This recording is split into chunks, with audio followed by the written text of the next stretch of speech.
It's Monday, November 6th. Welcome to the EST Hangout. Matt Iwanyk, Tom Gazzola with you here. I just had to make sure my poppy was on right. I looked at yours and I didn't. Oh, I got worried I didn't put mine on and stuff. No, for me, I thought I didn't have mine on. Got it. You're good. And so I just like panicked there for a brief second and looked down and said, oh, yeah, the poppy's right there. Dave Jamieson, Doug McLean with us as well. Gentlemen, thanks for joining the Hangout once again. How are you guys today? Good. Thanks for having me again. Yeah, it's good to see you guys. Guardian's hat? Is that what it is? Or is that it's from... Bree. It's Bree. That's- Come on Do they now. still use that C? It's slightly adjusted. They've got a different version of it. Okay. Yeah. Jersey nerd Yeah. alert. You and me both, baby. Shake and bake. Yeah, you guys are really into that. Your jerseys. You still Are you you still mocking check us? out? No. Me and Lucas at the radio station used to spend hours just talking about, like, we'd both be ready to go home and then we'd get into the wormhole of other jerseys. And then like an hour and a half later, we're like, oh, maybe we should go home now. Dave and I send each other text messages about Jack uniforms. Cookson and I do it all the Yeah, time. Jack, We'll go, Ken. are they doing a different helmet stripe? And he's like, Dave, stop. Just watch the game. I'm with you guys. I Watch the love game. it too. So The Hangout is presented by Motts Clamato Caesar, available in both original and variety 12 packs. A great pack size for entertaining and hanging out with your friends. It's a great weekend drink. It's also something you can do when if you're looking just for something to take the sting off the Edmonton Oilers right now. And do we want to start with the Oilers? Or do we want to start with something good? Where do we want to go with the Hangout today? Oh, I think you got to go Oilers. Let's go, It baby. is Okay. that which is of the greatest interest to the greatest number of people. I didn't know if we wanted to go right there immediately, like let's right to get the to heart. it. Thing. We can't bury that. Should Jay Woodcroft be fired? Oh, come on. Let's go. no. You're not into. None of you guys are. Okay, so let me word this now properly. Okay. Results dependent right now on this road trip. They go win 3 of their next 3 or whatever. Things are good for oil country, right? Mm-hmm. They struggle tonight. They have a rough game tonight. They lose, like they have twice to the Canucks. Yep. What is the first move the Oilers should make? We threw this on the morning show. We had, do you still just ride it out? Do you fire Jay? Do you fire Holland? Do you make a significant trade? If the Oilers were to lose tonight, which is very possible right now with the way they've been playing, we can't sit here and say that that's not on the table. What should the Oilers do to try to turn this season around? Who would like to go? Go full Mark Davis, fire Holland, Woodcroft, and then hire Antonio Pierce. Yes. No, Yes, I mean, yes. like, so kidding aside, I know. I believe that then if this continues in this current state that they're in, then it's a trade, but it's a trade that is fairly jaw-dropping. Like, and I'm not talking McDavid or Draisaitl, but come down a notch and where you go, whoa, I thought he was never going to be moved. How could they? Well, they could, and they did. That's where I go. Yeah. That's funny because did you want to go? No, well, Sean Bell in the summer was like, Tom, they need a shock to the system. And I'm not going to suggest what Belsey suggested, but it was a guy that has been around forever. And he's like, go get somebody with more grit, sandpaper, and you need somebody that can be a beast down the middle to help support the 2 big guns. And I was like, whoa. This team, that guy had a great year last year. This team's in a great spot. And let's just hold the horses there. And week by week, as this season's progressed, Belsey will just remind me, he's like, what did I tell you? But at the same time, you know, Gager comes over to my place while we're on the post-game show. He hops on the show, and it was great having analysis from him and Cass trying to figure out what the hell's wrong with this team. And then Belsey phones me, and all of us at the end of the night were just like scratching our heads going, this should not be happening. Like everyone, and you've got 3 former players, one a fighter, one a defenseman, one a goalie. The goalie, Gager, was hilarious. He's like, if that guy was playing in front of me, I would be losing my mind on him every single night. You can take a guess who he was talking about. Belsey was like, these guys look lost, and then Cass with great breakdowns of why you don't fire the coach at this point. So to the question of should they fire the coach, and I'm with Cass right now. No, they shouldn't, but if this keeps happening, they have to, because that's the first bullet, right?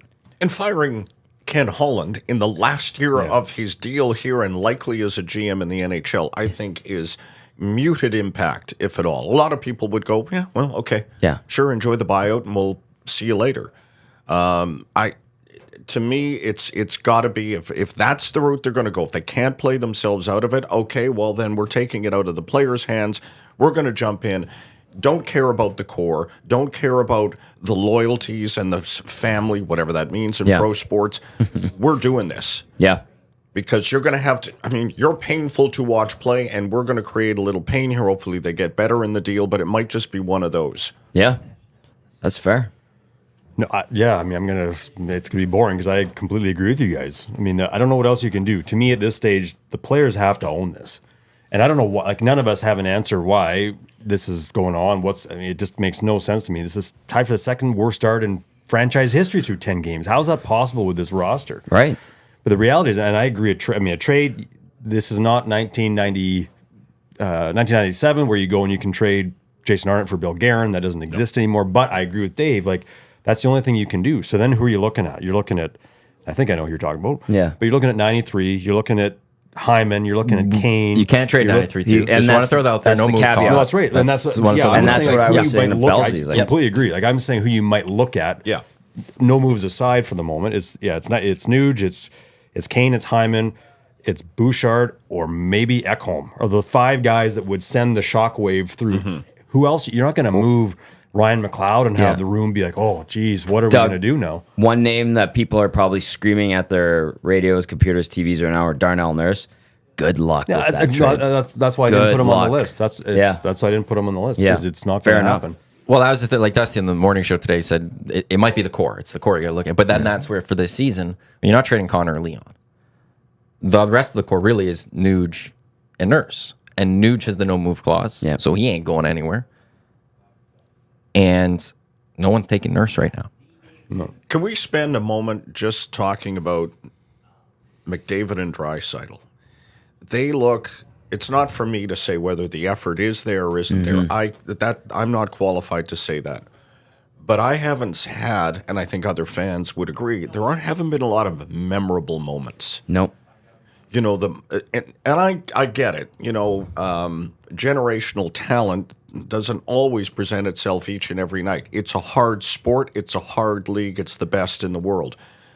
But between this group here and anyone watching, how many times have you gone at the end of an Oiler game, and I understand the results haven't been there, where you've said, God damn, they were good, those two. They did something that reminded you of how good they are. Yeah. I don't know.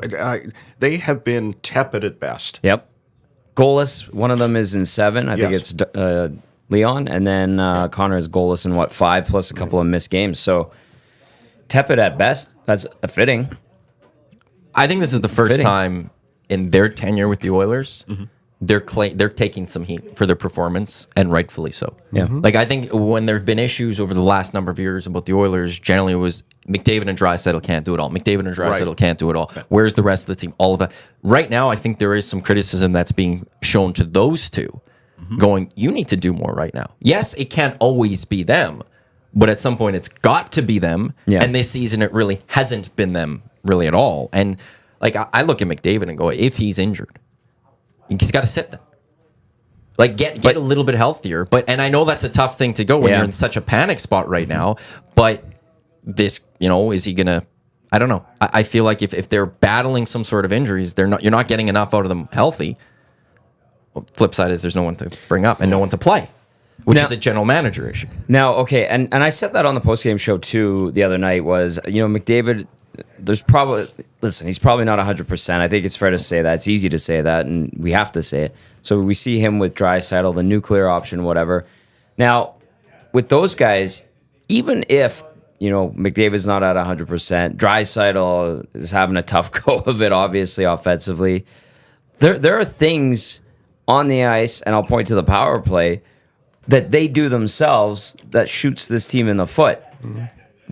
Trying to make that one last pass, that one last move, instead of taking a shooting lane and getting the simple play on net and then going for a rebound. Simple hockey, and it's not just those two doing it. It's a plague on the rest of the roster too. Was there a system change in the offseason? Because I heard Drager talking with you guys this morning, and he referenced how Vegas, Yeah. won. Is Edmonton trying to replicate a system that beat them last year? Yeah, Like, are they trying to do something? They went zone. Okay, so They did it well last Sunday, but in the Heritage Classic, albeit against a muted yes, Calgary Flames team. But like they make these boneheaded mistakes that kill them. And like I throw that to Cass on the postgame, is like, is it the system? And Cass just like if he could shake the screen to show how mad he was every time I asked so him. do they not have the right players to play that system? In theory, they so do my have the right. understanding of it is it's a full buy-in, Yes. like the old "do your job so I can do mine." And I'm just wondering. I don't. They have these egregious errors, and it's like if one guy's not doing it, this other guy has a stupid mistake, bad read, bad jump, don't take your man in front. Like it's all these simple, let's call them mistakes that aren't always system related, and I would always ask, system, and then the guys that played the game said, no, not really, just lack of awareness and lack of execution. Why could that come though? That they're trying to think too much about the system, and it's causing the lapse in other things. Maybe. Yeah, maybe. But again, like now I haven't. I mean, this is not maybe the best comparison. I mean, having grown up, I played basketball at a higher level than I played hockey. Zone defense in basketball is not easy to play. It's a bit of a myth that it is, but it's not impossible to play. The fundamentals of the game are still the same, and I'm sure that's the case for hockey. It's about communication. Yeah, right. It's about spatial awareness and understanding where the opposition is coming from, anticipating a step ahead. It's not, I mean, you played hockey at a relatively high level. Like, it's not rocket science here. No. Like, to me, it's become, and you're starting to hear that theme in the stories that are coming out that the system isn't the problem here right now. And it's something else, the something that none of us have an answer to. But yeah, I don't know. I agree, Matt. Maybe it is a little bit of overthinking it, or this. Oh, it's a system Does now. that I'm not speak sure. to? I'm as you're relaying that, Doug. Then this will always, on some level, come back to the coach, his ability to explain the system, get the necessary buy-in. Are we leading back to, because Jay Woodcroft was hailed, at least early, as the great communicator, a young coach who can speak the language of today's players. Do we have a failure to communicate here? I would assume no. Yeah. Because nothing in his process seems to have changed. I mean, he looks dumbfounded. He's got the 1,000-mile stare going. And when a guy like that who seemingly has all the answers, he's a very sharp guy and knows where to nip things in the bud when he sees a bad tendency or something, a bad habit slipping into the team's game. He usually has a solution for it. And every tactic he seems to have used this year isn't working. And he's got two pretty savvy assistant coaches in Glenn Gulletson, who's a head coach in the league multiple times. He's got Dave Manson, who's revered by many, that they were worried to a point that he might be picked up by another team, that he can lean on those guys. I feel like, and I can't believe this, I can't believe I'm saying this about these Oilers. Like, it's like they're playing dumb hockey. They're just playing dumb out there, you know? And I want to say it's injury. I want to say it's system. I want to say it's, well, they needed to get going, or they needed a wake-up call. It's to a point now where I'm almost like, these guys are playing like dummies. Like, they're just absent-minded. We're 10 games in, they're playing dumb hockey at times. What is it, about 20 games you know who you are? Supposed to. Because that Isn't takes that you usually right sort around of- the U.S. Thanksgiving Yeah, month. okay. By then, at that point, you go, okay, well, we thought we were better than this. Yeah. Or, good God, we're outperforming even our wildest expectations. The Oilers put the San Jose Sharks off to the side. They're the expansion Washington Capitals. They're sort of Well, let's wait and see what happens stratospherically- Thursday night. Yeah, that's true Let's enough. wait and see what happens then. The Oilers are the most disappointing team in the NHL. 100%. Like, I don't even know who's the next closest. Oh, for disappointments. I think people are expecting Ottawa maybe to be better, but not. J-Mo, it's fair. Like, Well, there were Stanley Cup favorites for a lot of people, and right now they're second worst in the National Hockey League overall in the standings. Here's the thing about the Stanley Cup favorites, and I've seen some of this, like in the text line on the pre and post game show. You guys said that they're going to be Cup contenders. It gets to their head. Derek Ryan a couple weeks ago said, "Well, you guys were telling us we're going to be Stanley Cup champions." That's fair, right? There's hype, and they earned that hype. They 100% earned that hype. On top of that, their second best player said Cup or bust. He said it. Yeah. Right. He said it. That's right. When you have 97 and 29 in your lineup, healthy and performing, you may have deficiencies somewhere else, Sure. and they most assuredly do. You're always going to be in the conversation. Sorry, Oilers. If you don't like it, that's the rarefied air they live in now. Yeah. Because of those two and other assets, Nuge last season. I mean, we know when the Oilers are good, we know how good they can be. Correct. You have to live with that. And if you see that as a burden, maybe this isn't for you. Ugh. But is it about how you handle that burden? Like that's the question. That's the question that I keep coming back to. And I mean, Dave, you would have been with Eskimo teams in the early 2000s that were very good. And they knew it. And they knew it. Yeah. But what did you see from those teams in terms of how they were able to manage those expectations? Because this team, I mean, we saw this. I'm not sure you can compare the seasons, but we saw this after the playoff run in 2016 in 2017, where potential Cup contenders, and they absolutely fell as flat as they are right now. Those teams, and where I go is 02, 03, 04, 05. They were very supportive of each other, as good teams often are, but they were also brutally honest with each other. And the practices were rugged, and there were fights, and there was high accountability.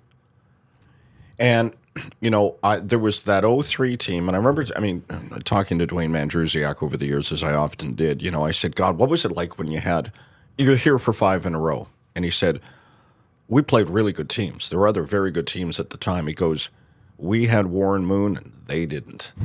And back to the teams that I worked with, I think you're just, watching them go out of the tunnel, you thought, I don't know who's going to beat us tonight, but I can't see us losing. Yeah. Because, again, talented for sure, well coached, but they also were really, really, really accountable at all times. And maybe that's the key. And again, I'm not in the room. I don't know. I mean, you're close to the room, and you're in the room talking to guys. Like, it is like that's a great word. And I wonder if that is, does that dynamic exist in the room to hold player X accountable for, the dumb hockey that's being played? Well, Doug, being in the room, daily, and you only get so far, talking to the players, and they put up their walls on the media, and that's the way it's always been. That's fine, but getting a sense of where the group collectively was at, it seemed like a really good place. There was the confidence, but they would talk the talk, and then they would walk the walk. Yeah.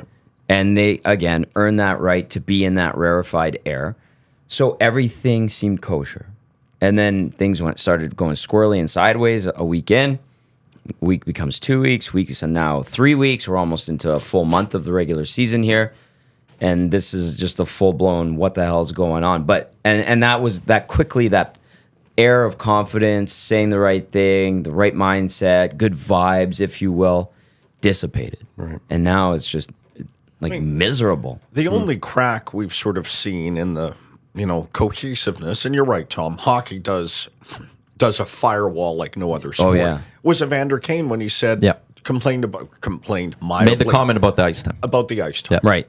And you went, oh, I wonder if, that's him who, and he's terribly blunt and honest, and I find him to be. He's a bit of a rarity in hockey. Yeah. There's one more I heard. I found. I got this year was. I think it was after the game last week. One of them. Maddie asked Woodcroft a question about playing 11 forwards and having to go to 10, and Woodcroft corrected him immediately, be like, "I had no choice to start 11," which was a clear shot of going, "That's Ken's fault." And Jay's very smart with his words. He knows what he's saying, and he specifically made a point to go, "That's the GM's fault, not mine." as opposed to just letting the question be and talking about having to play with 10 men because Connor Brown got hurt. He's hockey's John Schneider. Well, but that was the only other time this year where there was a disconnect right there between head coach and GM. Yeah. Because he made a point to say that's Ken's problem, not mine. Yeah. And Jay's very smart with his words. You see it all the time. Yeah. He's very careful with what he says, what he doesn't say. Yeah. And he usually protects his players. Well, he made sure everyone knew whose fault that was. Yeah. Well, and again, when people go back to people pointing at Ken Holland, fire Ken Holland, he's got his foot out the door. There's a foot out the door already. One other guy who said something was Warren Fogle, had a brutally honest post-game press conference a couple of weeks ago, and it was refreshing. And Fogle had one last year in Colorado, I think it was.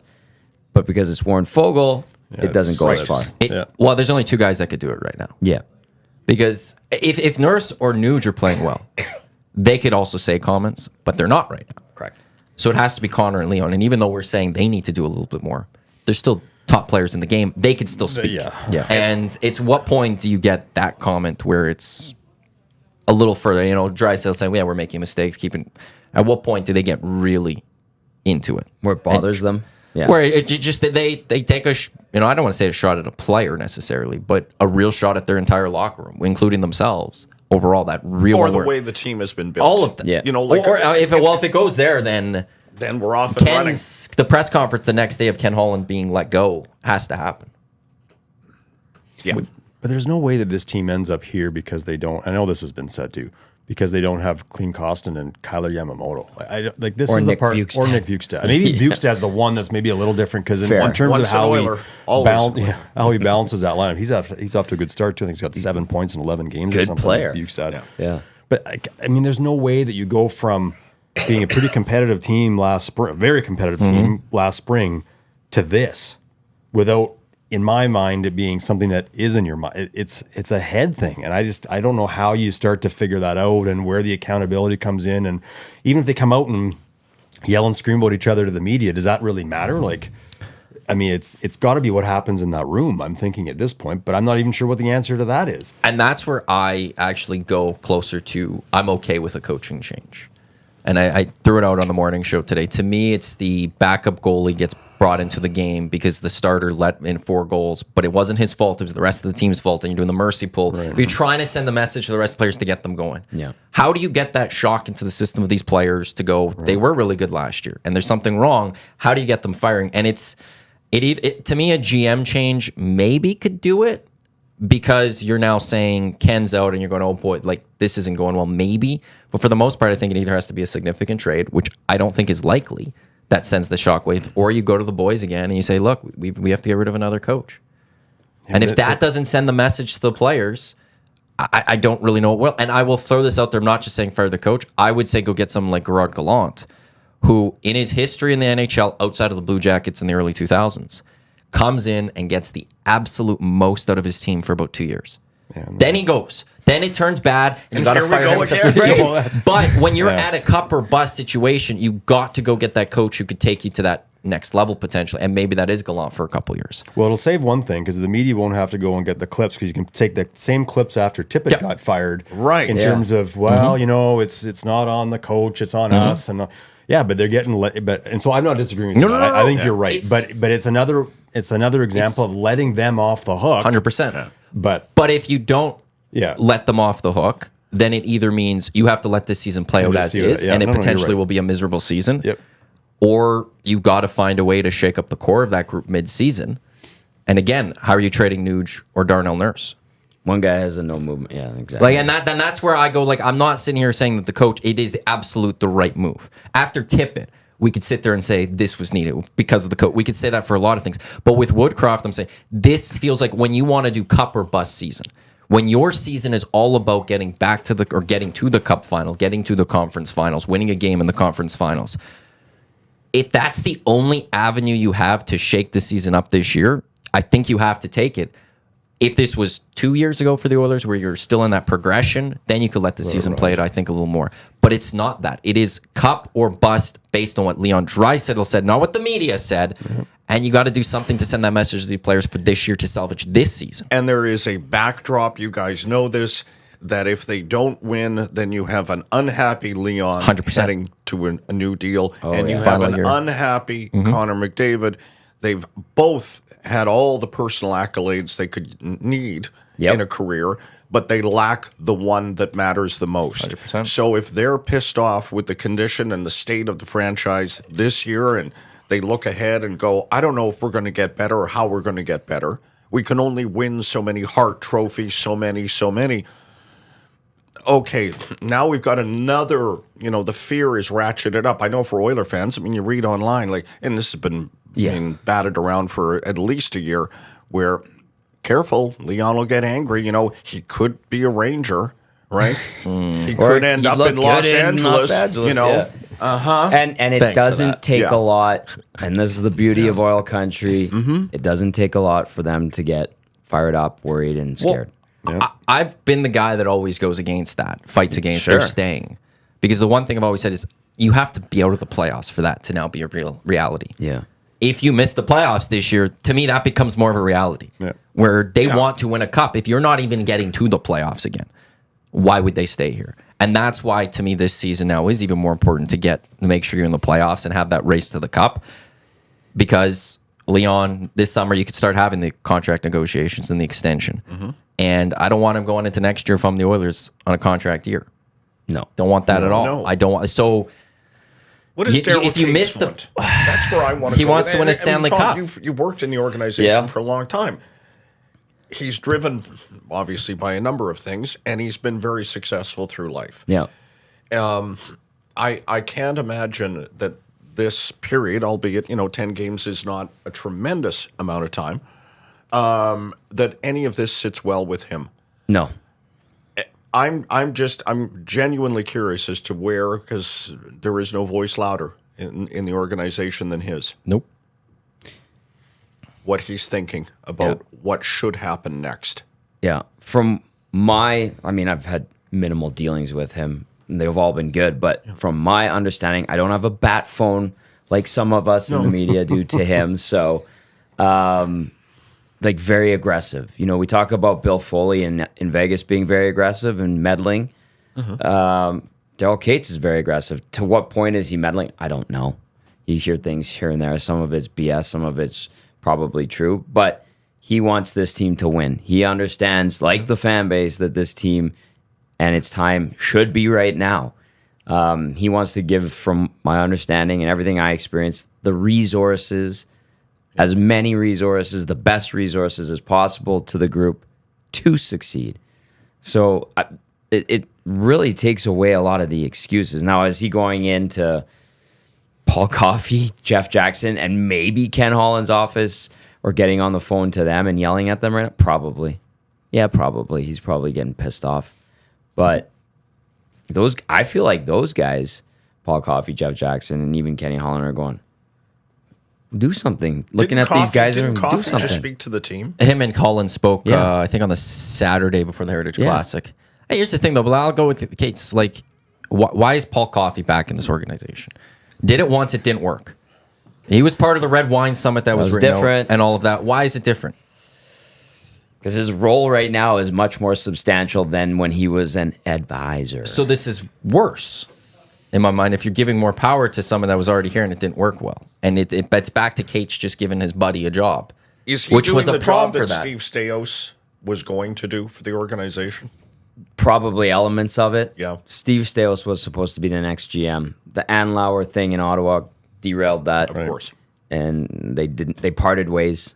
People are saying, Stais was at the draft as a member of yeah, he was, but was he really there 100% committed? Probably not, because he knew He knew where where he things was were going. going. Yeah. Right. So they've had to scramble because their plan A went out the window, out of their hands. And I'm sure, from what I understand, they did try to talk to Steve Stais, but if you worked with someone for a long time, admire them, appreciate them, and they have a great opportunity for you, you're probably going to go and follow. Look at us. That's why we're all here together. But Paul Coffey's role has grown. It's much more significant than it was when he was, the Red Wine Summit days.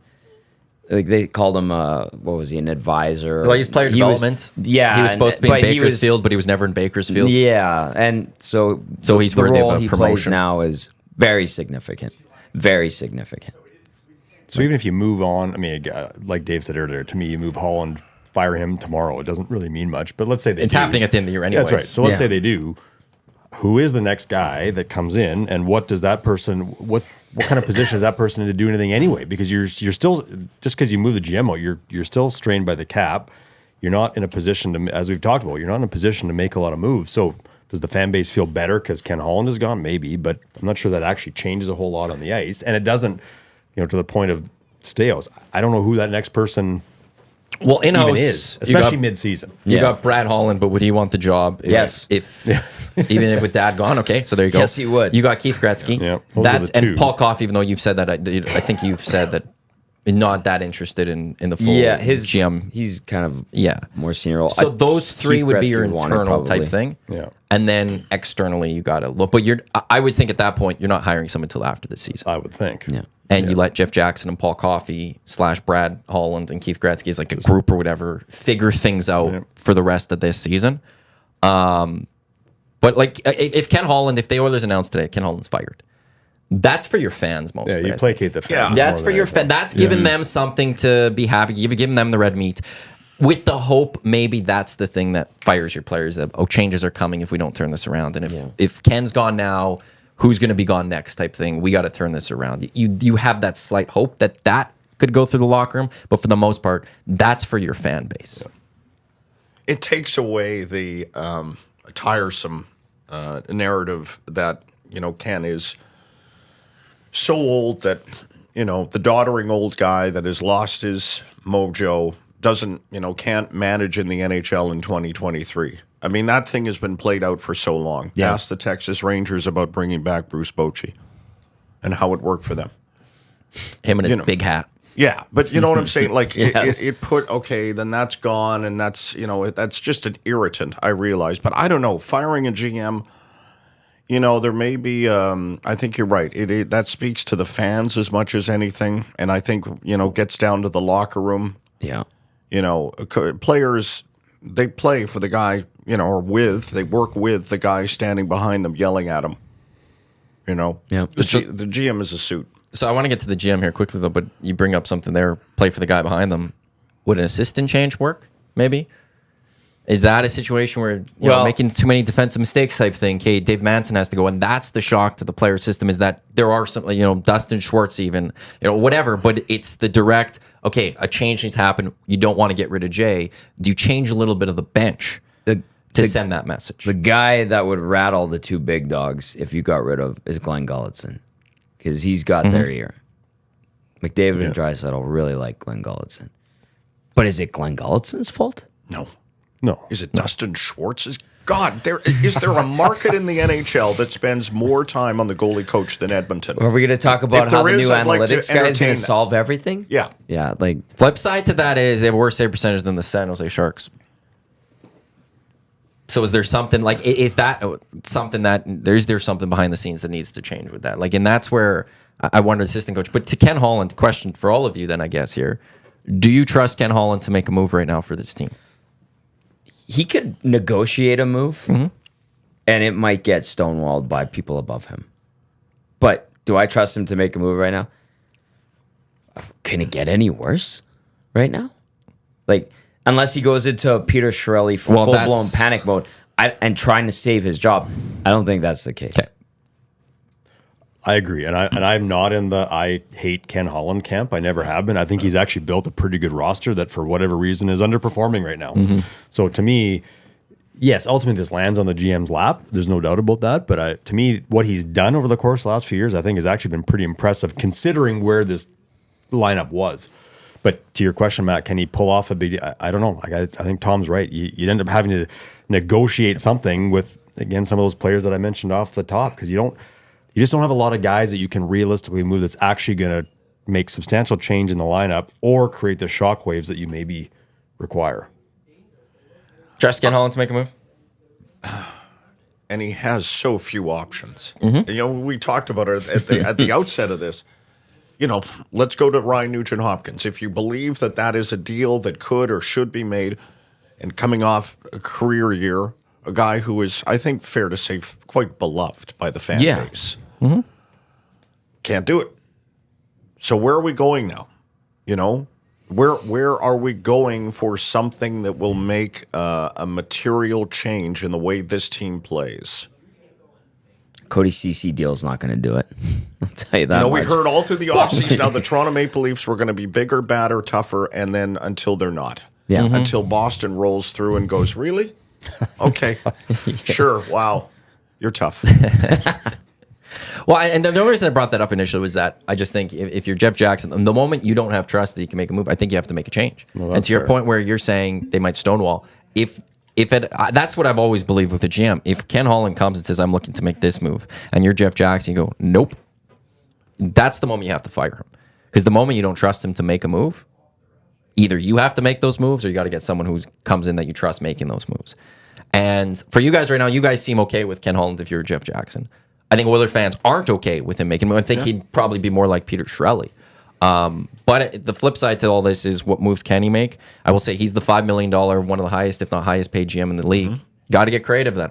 You've got to figure that out. That's why you're being paid. And when things aren't going well, you got to figure out something to help this team. And other GMs have been able to do it. When's Ken going to be able to do that potentially here? Here's the crazy thing. What if they go on a 7-2-1 run in their next 10? The 10-game heater. Yeah, the 10 10-game heater. We always got the 10-game heater going. That's the barometer. Possible. But It's possible, but And that's based on what we've seen this year, in the next 10 games, it's very likely that they'll go 3 wins and 7 losses. I know. It's just like this team is just so befuddling. They were, unless the line changed, they're the betting favorite money line against the Canucks tonight in Vancouver. Based on the record, that shouldn't be the case. And because of use the term presumptive favorites for a Stanley Cup, Edmonton, along with a few others, have become that team for every other team, where they bring their best. Yep. Oh, Pacific Division champs, eh? Okay, watch this. And we've seen it already. Yeah. The Vancouver Canucks are not this team No. that they are right now. Come on now. Yeah. Let's get real. They're probably somewhere in the middle of being not very good and, brilliant, which is what they've been. But Edmonton is getting, I use this term too often. The other guys are trying too. Yep. So when Edmonton is struggling like they are, understand you're getting the best. Yep. Calgary, with much respect, you're right, Tom. I mean, they were not a good team, and they Higher in weren't the at the Heritage standings. Classic. That's where the Oilers live. Yep. But to compare to those early 2000 Eskimo teams, they were getting the best of the rest of the teams too. And they just went, watch this. That's And you're not getting it from the Oilers where it's great. You guys are great too. Watch this. We're better. Well, then And that's the issue that I think this team is having right now is that they should be that team that gets the best of everyone, but proves why they're the best. and back to McDavid and Draisaitl, if your best players have to be your best players, then right now is the time those two specifically have to be their best players. Yep. Well, and that's the thing. As a fan, I think that's what worries me the most about where this team is at is that they talk the right game about being able to deliver against that level of expectation, and yet they have not done that for the better part of the last 7 years. Because again, coming out of 16-17, that team was, again, there were roster moves that made that didn't make sense, but that team was a mess.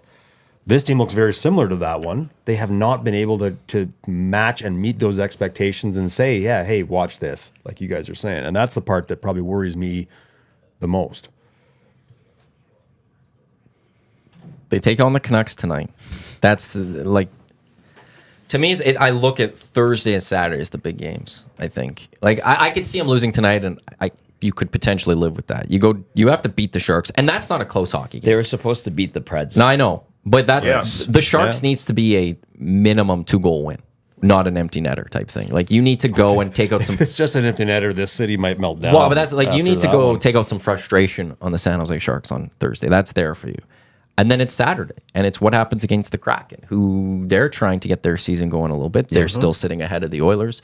But those are the two games for me of where this team is going to go this year. You need a good effort tonight against Vancouver, but I'm really looking at those next two and go, Can they rattle 2 straight wins from there? And if you can't in one of those, I don't think they're going to do it this year without something significant changing this team. And I don't know what that is. I lean towards maybe coaching, but coaching is the logical one. It's the next one. And Matty, goes back to your question with should Jay Woodcroft get fired if this continues? He shouldn't, but that is the play. We've seen enough Unfortunately, sports. that's part of it. The Golden Knights have done it quite a bit. Yes. Yes, they have. And you mentioned Gerard Gallant. You've got Joel Quenneville, who has spent his time away from the game. Yeah, Tim He Peel threw feels that one shame. out there. there's a whole Yes. process involved Yes. with Joel Quenneville if they want to go down that road. Pardon me. And, Which and I'm this, assuming would not move very quickly, that process. Yeah, the last I heard of it was he and Stan Bowman addressed the Yes. board of governors or GMs at a I think GM there's a meeting. combined. Yeah. maybe. Yes. Yeah, in the Here- summer or off season. Well, given the news that just came out about a second lawsuit involving a Makes it black even ace for worse. the Blackhawks, Yeah. is that where you want to go as an organization? You take on Quenneville, and yes, you get the Joel Quenneville's success and experience and all of that stuff. You are taking on a hell of a lot of stuff. I don't think you can afford that if you're the Oilers. That's the Eric don't Tillman either. hire. You know, Thank you for right? that. Like it was at the time. Hey, look, the right GM for turning this team around. He's paid his price or whatever. And there was a lot of people. No, you can't do that. You can't hire him. I think it'd be the same here. There would be some that go, it's all about hockey, but then there's others going, you can't cover up sexual assault in quest for the Stanley Cup. And I think you're right. That second allegation that comes out yesterday Timing is not good for Joel makes it Quenneville like to return. that's an easy, straight up, not a chance. Yeah. So Yeah, so I could see the Oilers potentially trying it though.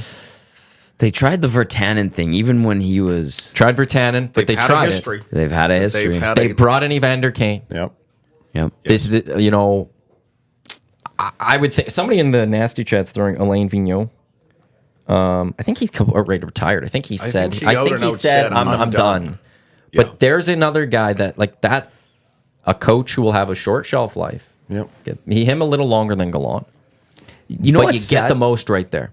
You know it's what's- old school Hitch. You want old school Ken Hitchcock. Yeah, they've done that. Yes, That's they've also, done that too. But you That's need also sad You to- need the Philly Flyer Oh. Hitchcock, right? What's also style. sad, on top of the fact that they tried the Hitchcock thing and it Yeah. didn't work, that was sad, is that the shelf life of a coach for this team in the McDavid era seems to be like 2 to 2.5 years. What does that say? A lot. yeah. And That's that's Well, what does that say though? Like, Like- on who? It's a lot about who. it's the guys that play. yes. It's the guys that play. Like It's a tell. Todd Is- McClellan. is it had anything the on longest tenure, McDavid? 3.5 years. And Draisaitl and Nuge. Nugent Hopkins has survived like 48 coaches. Yeah. Like, Like, what is his reaction now if you go in while he's having a coffee when he gets to the rink and they say, "Hey, Nuge, did you hear the news?" No, what? We fired the coach. What does his face look like? I know it doesn't change much ever. Yeah. But what does he do? Shrug, or does he just add a sugar and stir? Yeah. And just keep. Add some Did you see Baileys the and Sunday stars, Nighter? maybe what he does. yeah. Yeah. What took so long? Almost Yeah. like, I thought we're past the clock. That should have happened a week ago. But the Oilers have swung, as teams often do, from, now they've got young coach, bright mind. Yeah. No disputing that, bright mind. But- excellent communicator. They are, with the hiring of Jeff Jackson, apparently now welcoming in and feeling the warm glow of analytics. And all this is happening? And all of it. And now they're going to swing it back and let's throw it old school. Let's do bag skates with parachutes behind them, and we're going to just grind out 2-1 wins. Okay, here we go again. Calgary just did that and they got rid of that guy after Right.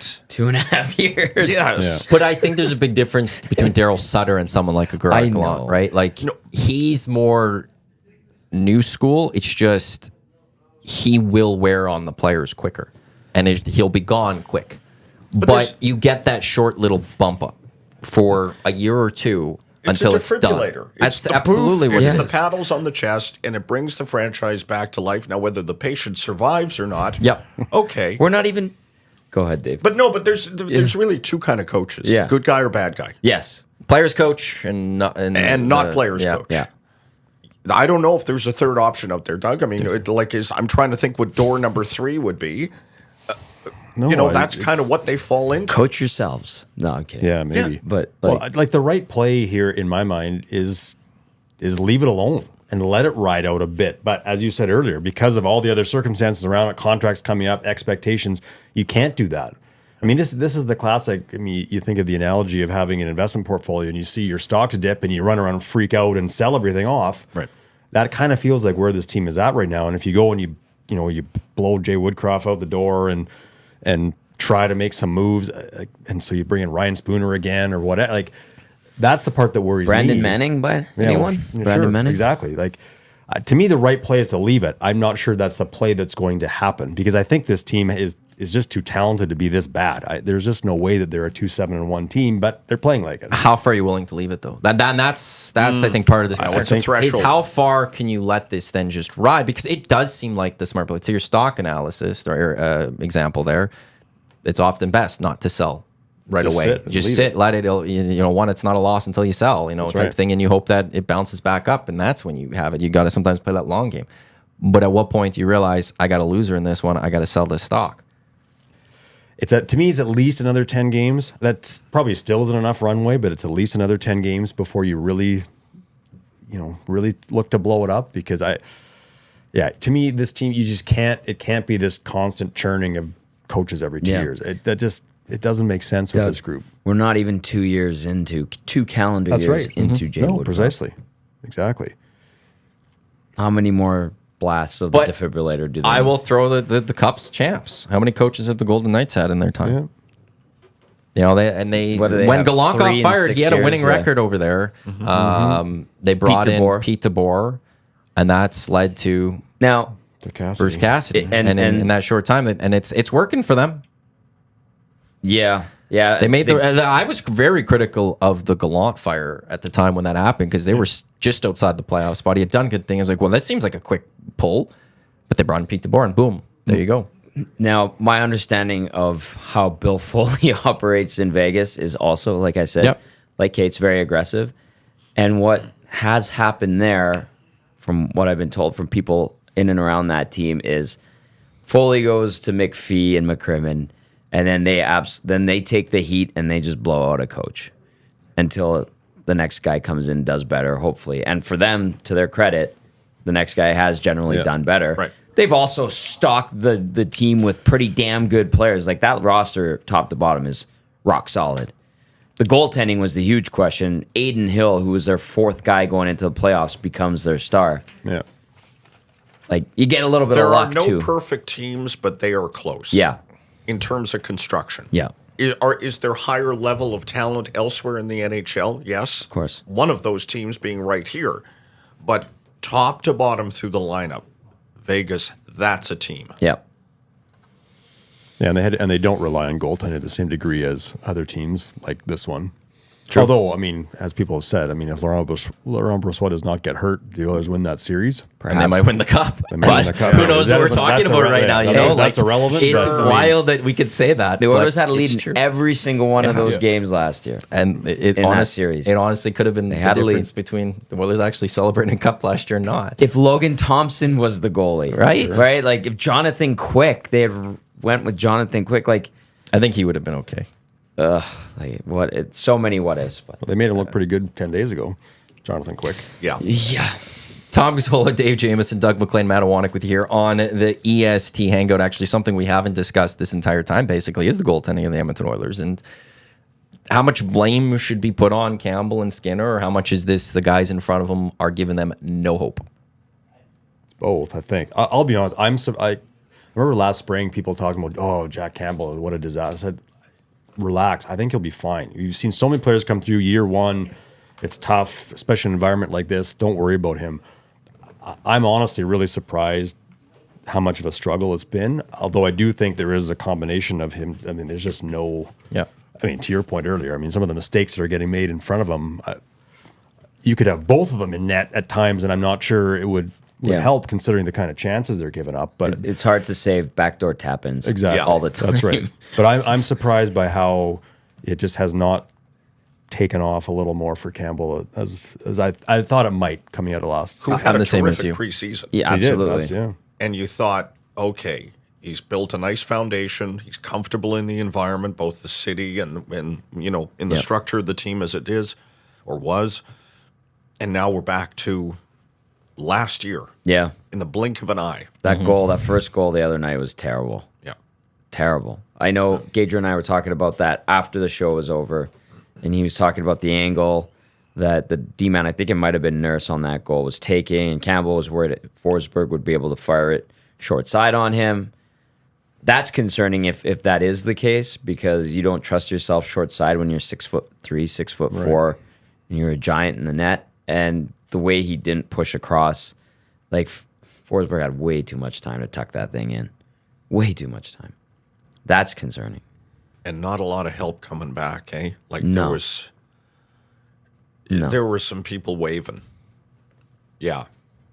I do that at men's league on Friday really well. Right. As There's you a should. big difference. I'd like to get paid $5 million to do that Well, too. hey, just Right. hang on a sec. I mean, just wait Like for the getting that contract. grift. Ken, Tom here, 38, available. Yes. Still can move. Yeah. I could bring some stuff to the locker room. Yeah, I could yeah, get yeah. this locker room going a little Sure. bit. The goaltending, I will say for me, where I'm concerned by them a little bit is the defense in front of them is poor. There's a lot of grade A Yeah. chances happening, and it's hard. You're not saving those most of the time, but they never make that highlight save then to just turn it around. to help There's them not a Thatcher Demko that we saw. What was it last night or whatever it was? It was going around Twitter, and he makes like 5 saves in the one sequence that is just absolutely insane. Like, how did that stay out? Type thing. Yeah. We don't generally get that from the Oilers goalies. There was the game in Nashville where Campbell did it, Made but some that great was when the saves. offense was playing completely well. Yeah. There isn't that game where the team in front of them are playing poor generally, and the goaltenders have bailed them out, and they were able to win that 2-1 hockey game because the goaltenders didn't let anything in, and the Oilers got just enough to win that hockey game. And that's where I have the concern over Skinner and Campbell is that they seem like they're just average goalies. And you're what not winning a what cup with grim average place. goaltending. What a grim place for the Oilers to be when you think about it. Your superstars aren't superstarring. Yeah. Your goalies aren't goaling. And your defense Doesn't ain't do that. defensing. Yeah. Okay. How do we fix this and fix it all like tonight? And then on top of that, your power play has been relatively average, which Right. is maybe maybe What one of is the it, more surprising ninth things. going into the game the other night? And I think I said it earlier, but like you get grade A lanes to shoot, and these guys all shoot the puck so well. Yeah. And they're looking for that one extra pass, and you're like, why'd you do that? Like, you might have scored on the shot. And if not, there probably would have been a rebound and some chaos, and maybe one of you guys mucks home another one. Like, it's those Has Vander Kane been their most effective forward? lately, yeah. Yes. He plays a very simple game. Zach Hyman's been consistent Yes. too. Which you to kind of his credit. expect out of him. Yeah. Just a grinding, Yeah. oh, it's him again. Yeah. It's him again with every shift. Yeah. But Kane, to me, and this is no disservice, it plays a really basic brand of hockey. It is up and down. Does he take some bad penalties or penalties that you would or that come at inopportune times? Yes. Yes, I would say that he does. But there might have to be more Evander Kane style hockey in the coming days, weeks. You know, if they're not going to be able to get a 4 or 5 point night out of the superstars, then it might just be that. I'll say this about Kane: his comments, whether people think it was a shot or not, with Scott Oak a few weeks ago, he's followed that up with good play. Yes, he has. and that's one credit to him is that sometimes players will make those comments or whatever, and so you better follow it up. And he is absolutely followed up from that Minnesota game and on. He's walked the walk and talked the talk, and I'll give Kane full credit for that part of all this. By the way, does anyone need a water? Eric's brought some extra water. Do you need some Yeah. water? I'm good. My Jim. Russian drinking cup. Yeah.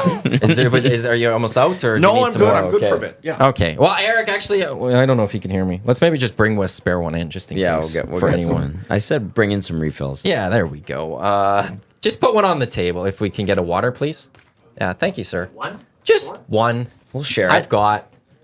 I think Doug's still I'm got good, some, and you've got your I got my coffee or whatever. coffee. I did bring in my Irish cream, by the way. So Oh, excellent. So I a don't have little to cure pour for Irish you. whiskey by accident into my coffee like I did the other day. that we go behind. We don't pull the curtain when we have stuff like, No, hey, I of need course a not. water. I like that we just roll. there was through it. there was a hangout on a Friday where we had Quinn Phillips, someone from Canada Snowboard, and Jay Milne on EST Glue Guy. And somebody just said, I want one of those beers because it was the beer of the week from Friday. And all we just Yes, did was you would. yell. We just yelled, hey, can we get any of those beers? And they just brought to us. So it's, and then we've got the Motts. I know they're there for decoration, but if you like a that's Motts product Clamato, they're placement. sitting right there. That's how you as do the it. hangout were presented by Motts Clamato. No better drink for to take the sting away from an Oilers loss than a nice Caesar. 3 flavors: original, pickled bean, and extra spicy. I like the pickled bean one. It's a strong one. I highly recommend that one. You can get them in variety or 12-pack originals. Motts Clamato. 400 millions cans crushed by Canadians every year. We love our Caesars. There's no better Caesar brand than Motts Clamato Caesar. The Boom. Caesar is a Canadian drink. Do I have It's that a bit of Bloody history? America in the U.S. It's a Bloody which is America in the U.S. different Caesar slightly. here. Yeah. But doesn't Edmonton have a link to the history of the Caesar You somehow? sound, I think Is you're it- right. Do I have is it Girls? Bobby Curtola? Bobby I always Curtis. forget how to singer. spell Yeah. it. Caesar. Is he tied into that? I thought it might have been over I thought Calgary, he had a but I may really be wrong. successful. God, I'm dating myself here. The But Caesar was invented in 1969 by a restaurant manager, Walter Schell of the Calgary Inn. Today, the Westin Hotel in Calgary. I was in Calgary. He devised the cocktail after being tasked to create a signature drink for the Calgary Inn's new Italian restaurant. Boom. Okay. So I don't know if I've had a Bloody Mary. I haven't either. They're well, they They're- don't. Yeah, they're not quite as good. Yeah, But they what's don't. the difference? I think less Well, the ingredients. And this, well, and this really? is Yeah.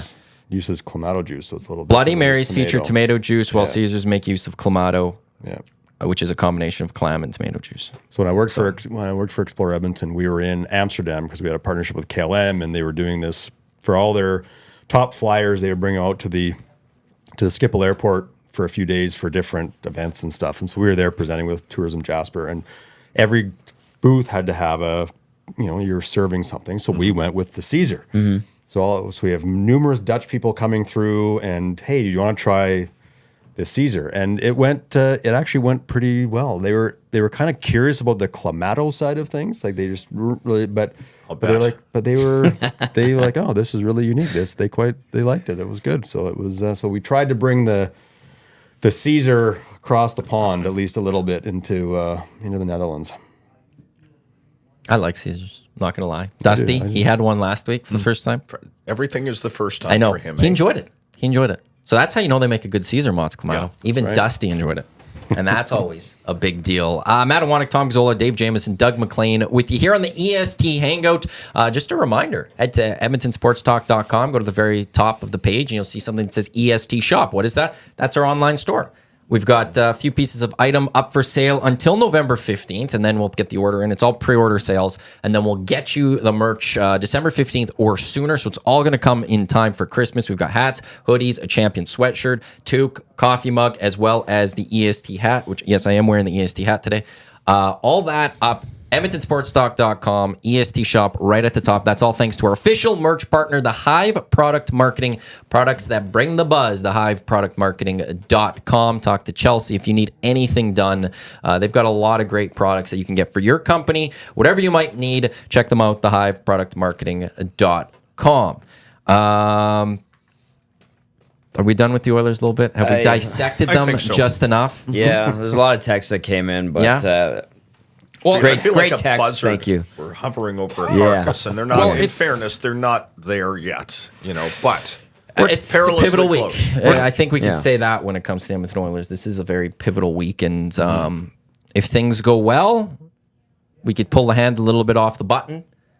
If things go poor, we're slamming that button as hard as possible if people haven't slammed it yet. I mean, I was gonna say we're kicking them, but as they need to be kicked. But if they win a couple of games, maybe we stop kicking them. But very nice with the illusion of the button. yeah, for those. Yeah, that's less. We less should just violence. get one of those Staples easy buttons and pretend. Just write panic on it, and That was easy. we'll have that, and we'll see what happens. One team we could celebrate from this weekend, and this is going to be Movers and Shakers, brought to you by Marco and Mike Realty. They are part of the Realty One Group Insiders. Let Marco and Mike earn your trust. If you're looking to buy or sell a home in a very comfortable feeling, like sometimes it can be a little stuffy dealing with real estate agents, not with Marco and Mike. Just down to earth, cool guys. MarcoandMike.com for more information on that dynamic duo. Movers and shakers from this week. The number 8 Saskatchewan Huskies lose to the number 10 University of Alberta Golden Bears football team for the 3rd time this season. Suck it, you sport rankings. Suck it, Huskies. Bears moving on to the Hardy Cup. Boys, let's celebrate good from this weekend. I just have a quick question. Shoot. I'm glad you brought up the rankings. Yes. The Bears better be moving up those rankings. Doug, can you explain how we got 8 and 10? Should that not have been flipped? What happened there? Well, so what they've done, and I'll confess, I don't fully understand either. But there's 2 components. That's to the what ranking. you want out of ranking systems. Yeah, exactly. Things that Yeah, no one seriously. understands. Exactly. Do you vote? I don't vote. Oh, no. how are you not a voter? I know they haven't. Maybe I will be after. I don't know. Maybe they'll Fix realize. this. Yeah, exactly. Yeah. So there's 2 components. There's the media component, so where there is a vote, and then there's what they call the ELO, which is sort of this system that tries to balance things out. It pulls in a little bit of the historical side of things to try to even it out, so it's not solely based on the vote. In the vote, the media vote, the Bears are actually 5th in the country. What? Yes. There's a media vote. Can you So if see you go that? to if you go to the U Sports site, it'll show the rankings and it'll break out the media score and the ELO score. The Bears were 5th in the media score, but because their ELO score was low, that's why they dropped to 10. I don't agree with it, but it was a way to, I think they brought it in as a way to try to have it so that, because they were seeing the same issues with just the pure voting, where you'd have numbers and teams in places in all sports that made no sense. The only thing about football is that the reality in football is it's nice to see the top 10, it's whatever, but it actually doesn't mean anything. In other sports, your top 10 ranking over the course of the year can impact you getting a wild card berth to a national championship. Right. So football, it doesn't matter quite as much, And but it it's also still helps frustrating. in recruiting, does it not? Well, no, and that's a really good point. But Yeah. you're right. Yeah. So it does make a difference that way, absolutely. But in Right. terms of the how does it get you? How does it advance you? It doesn't necessarily matter as much, but it's still ridiculous. There's no way that they dropped 4 spots after losing a tight game to a really good UBC team. It made no sense. And Well, it it fell below a confuses. team that they beat beaten twice. Yeah. and had a better record then. I am fine with that type of ranking for the preseason poll / maybe the first couple of weeks. But then- where we're still trying to figure out Yeah, who these no, teams that's are. fair. We're trying to guess. And in Canada, especially, the history of the programs does matter. The Huskies, the reason we're excited about 3 losses to the Bears for them is because the Huskies are a good program. Yeah. You don't see that from the Huskies too often. Same with the teams out east. There's historical schools that you think, hey, coming into here, they deserve maybe a higher ranking because we don't know. But once the season plays, I think it's only about what we've seen this season. And it was just utterly insane that the Bears are below the Huskies. And I'm still upset Bob Stauffer hasn't gone off on this from what I can gather. How is Bob, Oh, he will. He's But a little here's busy with the hockey team in me front of and him. Dusty were going off Yeah. last week on this, and he never texted Dusty about what's going on. Mm-hmm. I haven't heard that. Oh my God, you got to listen to Oilers Now from today because Bob goes off in the U Sports ranking. He is Mr. U of A apparently, and he's not doing it. I'm gonna have to give that title to someone else right away here because Bob didn't do enough last week. Well, I saw him on Saturday. I didn't ask him about the ranking, which is probably maybe that was good that I left that one alone. Were you at the game? I called it. Did you? Yeah. It's part of the Canada West Showcase Yeah. stuff, so called it. Yeah, it was. Oh, you're on the big screen TV then. The big TELUS PPV. Yeah, that's where it was. So, They were good again. To me, watching that first quarter, it seemed like, okay, this is a little tight. It could go either way. Huskies were playing well. And then the Bears just poured it on for the rest of that first half. And it was just an easy second half for them. Well, I think and I was saying today before we went on the air, it was the early part of the game. Bears got a field goal early. They have an opportunity, what I'll call a drop. I mean, receiver separated by cornerback Catley Joseph in the end zone, but should have been a touchdown. He saw him coming, just couldn't hang onto the ball. So that leads to the field goal. Then the Bears get pinned deep. A drop on a 2nd and 10 play that would have at least gotten them out of the shadow of their own goalpost. They punt from the end zone. Justini's had a great year. He's actually, by average, the worst punter in Canada, unfortunately. So the Huskies march down, score. I'm like, I've seen this movie before where but it didn't phase them. And then there's a turnover, That was a near huge block play. kick, which was still a strange play, but nonetheless, near block kick.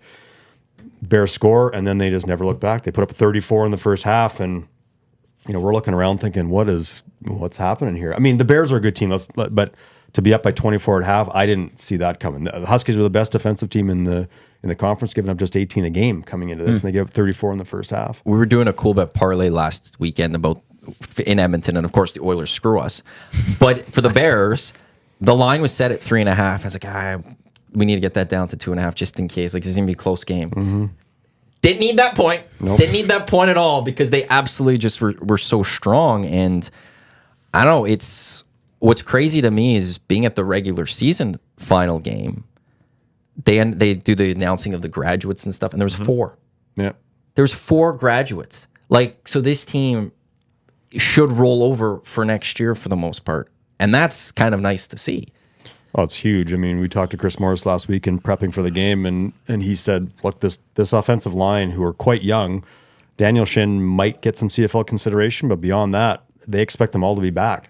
Hetlinger's only in his second season. Matthew Peterson has another year if he chooses to come back. The receiving core, second, third year guys, they'll lose Jonathan Rosary.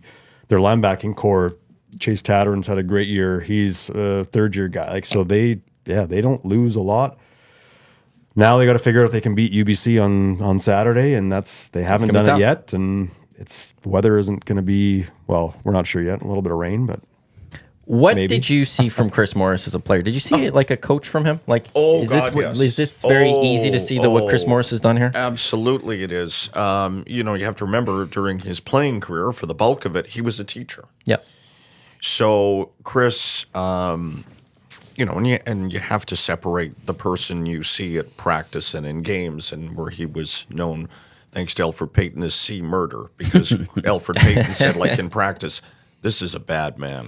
and Chris would show up in his glasses and look very scholarly. He was hustling to get in from school.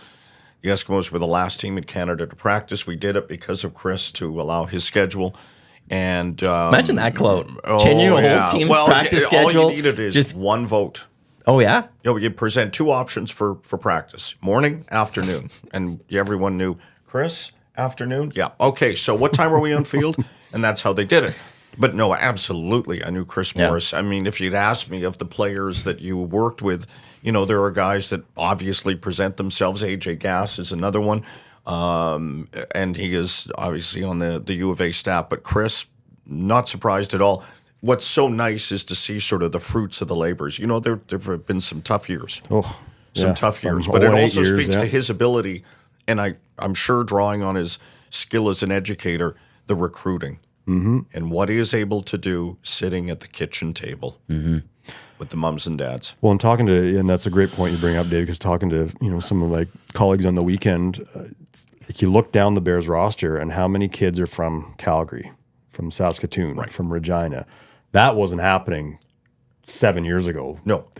Calgary was owning Edmonton's lunch at that point in time, bringing everyone down south.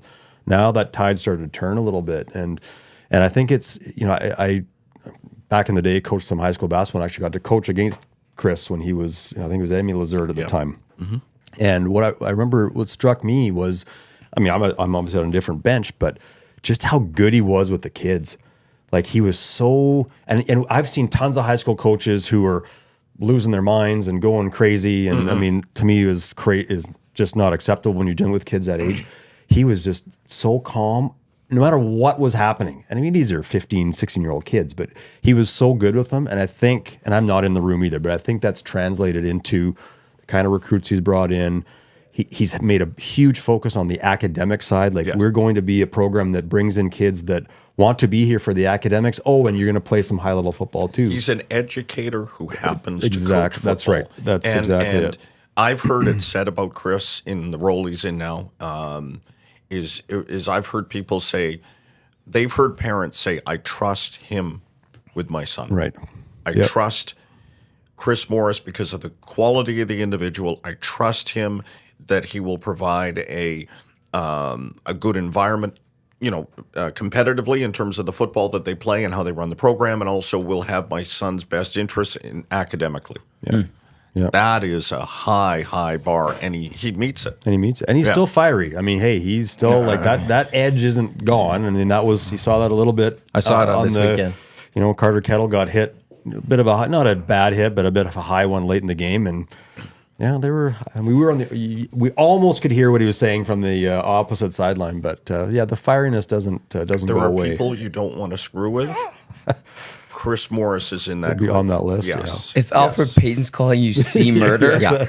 like, Exactly. Wow. Right. Thanks, Eric. Oh, Pass it Yeah. There down. we go. Oh, look at you. On the You are fly. a sweetheart. I love you. water. Thanks for the water There we drop go. there, Eric. Eric. I was Jay Milne, I think, was the one that said it on the Hangout a few weeks ago too. Like one thing that does help too with recruiting, beyond having to deal with the academics part, which has always been an issue for the Bears, is you don't mess with the academic standards of the U of A. If you're a football coach, you're not going to be allowed to. Yeah. You got to bring people in that fit that and then play football. But the fact that he's developed now enough offensive linemen that have gone off to bigger and better things, Right. CFL, NCAA, or NFL, and if you are a top offensive lineman in this country, how are you not at least accepting the call of the Golden Bears, if not calling them yourself to see if that guy will coach you?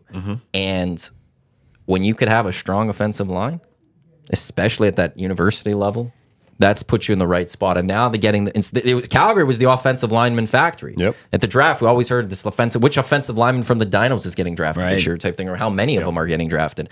If Edmonton or the Bears are recruiting from Calgary and taking those players here for Saskatchewan, wherever, and you have a strong 5-0 line to start, and then if you have some decent running backs, you don't need great running backs like they have right now. You just need decent running backs because the hole those guys are going to provide. And that's the thing. I think it just took this long, but now it's, if you're an offensive lineman in this country and you want a professional career, this is one of the spots you're going to want to mark down to try to come to, because the guy doing it, one, knows how to do it, did it very high, and knows how to get you there too now. I mean, I was at hundreds of practices over 14 years at the Eskimos, but I still will never claim to truly know the sport, like how it should be played. I can look at the scoreboard like everybody else and read it play by play and go, okay, well, I understand on a level how that got to be.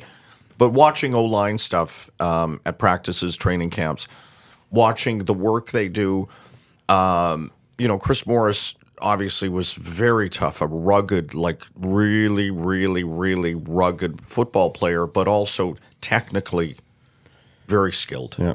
Very, very skilled. He wasn't just out there mauling people. He could do it.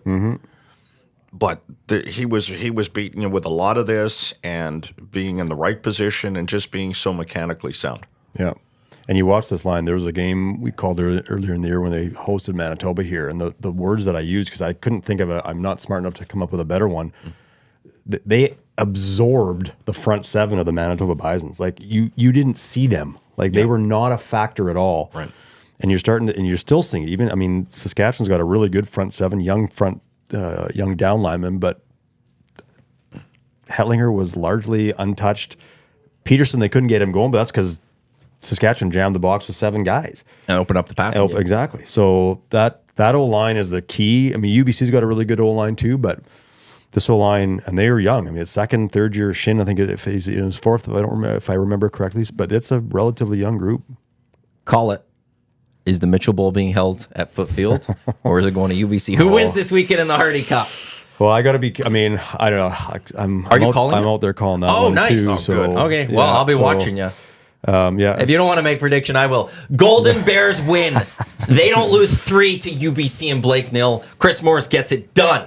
Well, here's so the last time that I had to look it up because we're in mid broadcast and we knew UBC had won. So last time the Bears played UBC in the Hardy Cup, 1981 at Thunderbird Stadium. Right. The last Hardy Cup that the Bears won. They then came back here to Edmonton and hosted the national semi at Commonwealth Stadium. Actually, my uncle was the head coach of the Western Mustangs in that game. The Bears won, went on to the Vanier Cup, lost to Acadia, but that's the last time. Who was coaching the Bears back in '81, and who was coaching UBC? We're not talking like the Frank Nupp. It's Jim Donlevy was the head coach of the Golden Bears. God, who would have been out in UBC? I'm seeing his name and I'm blanking on it. We'll get it. We'll find it. We'll figure it out. Yeah. He was a longtime UBC coach and I think led them to the Vanier Cup in the mid '80s, and then it's UBC. You're gonna find it, and I'm gonna remember. It's Thunder. Yeah, it was Jim Donlevy was the head coach of the Bears at that time because they won the Vanier in '80. Yes. Also beat Western in the national semifinal here in '80.